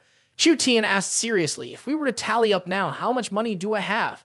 She winked playfully and said, "I'll tell you this time, but don't expect me to do it again next time." Xiao Tian then raised 3 fingers, signaling that the total was 300 yuan. You gave a dissatisfied smirk and said, "Again, just 300 yuan? Didn't I just throw money around and end up losing out?" She awkwardly reviewed the numbers and explained support for low-income families is allocated per instance, so it can't be counted as part of a regular cycle. Chu Tian, losing patience, ordered close the books. That's the only way we'll have room to buy a new house. 3 100 yuan bills suddenly appeared in his hand. Just then, the system's voice rang out, "System summary complete. This time's profit, 30,000 yuan. Mission accomplished. The system will now upgrade your assets to 6.66 million yuan." Xiao Tian spoke up, "Master, I only reminded you out of goodwill. Buying a house for your parents counts as part of your personal assets." Chu Tian cheerfully disagreed. "Who said I'm spending money to buy a house for my parents?" Hearing that, Xiao Tian frowned in confusion and asked, "But didn't you just say—" Chu Tian began to explain, "Let me ask you, when we provide employee benefits, isn't that system money?" She nodded in confirmation. He continued, "Transportation, clothing, and meals are all subsidized by the company, right?" Xiao Tian asked, "So what are you getting at, master?" Chu Tian replied confidently, "Housing is a basic survival need for workers." Then he concluded, "I'm not buying a house for my parents. I'm buying a house for my employees. I officially declare that I'm hiring my parents as employees. I've figured out every last detail of how this system works." No sooner said than done. Chu Tian arrived at a real estate office not long after. Full of confidence, he pushed the door open, each step in his trademark flip-flops landing firmly as he walked inside. As soon as the real estate agent saw the customer, he rushed over with a warm smile, eager to greet him. He quickly asked if Chu Tian was looking to rent or buy a house. But after speaking, the agent immediately started scanning Chu Tian from head to toe, sizing him up. Humph, a student. His eyebrows furrowed slightly as he looked at Chu Tian's disheveled clothes, worn-out sandals, and the habit of scratching his feet. He quickly concluded, this guy is so poor, he can't afford to be any poorer. At that moment, Chu Tian scratched his head and replied, "I want to rent for now. If I like it, I'll buy." Of course, the real reason was that the system wouldn't allow him to buy this time, but renting was more than affordable. Although the agent was clearly displeased with a poor customer, his attitude remained professional. First, he invited Chu Tian to sit down. Inside, the agent could already smell the fake act from Chu Tian. Rent first and buy later? This kid must think he's some rich millionaire. Once they were both seated at the table, The real estate agent began to talk his way through the pitch. You've come at the perfect time. We have great prices, beautiful furniture, and I'm sure you'll be very satisfied. However, after hearing this sales pitch, Chu Tian reacted strongly. What? Great prices and beautiful furniture? In that case, I don't need it anymore. In all the years I've been in this line of work, this reaction was probably the first time an employee received such a response. The man's face immediately froze in confusion. Chu Tian then continued, I only need it to be expensive. Don't think that cheaper is always better. It was really a bold statement, and it left the employee shaken. Seeing Chu Tian's displeased attitude made him tremble, grinding his teeth tightly to keep from letting any curses slip out. I've met plenty of people who pretend, but I've never seen anyone pretend this well. The students today are really falling apart. This made the employee even more determined to correct the brat's arrogant tone. He began using his skills, trying to sound serious, and said, Sir, you see, the expensive option is just a small house near the university, costing 8,000 yuan a month. When Chu Tian heard that, he was very intrigued by the location. Near the university? Isn't that really convenient? As soon as the employee said that, his mind immediately started imagining dark scenarios. Convenient? This kid probably wants to rent a place near the university so he can live a carefree, wild life with his girlfriend. Chu Tian quickly asked to see the house, already thinking he might just go ahead and make a deposit. Hearing that, the real estate agent couldn't help but smile widely and asked, You're in such a hurry, huh? Chu Tian had no idea what strange thoughts were running through the agent's mind. He naively thought of his parents and answered honestly, yeah, they're so in love, I can't bear for them to be without a place to stay. That answer sent the agent's imagination soaring even further, leaving him completely shocked.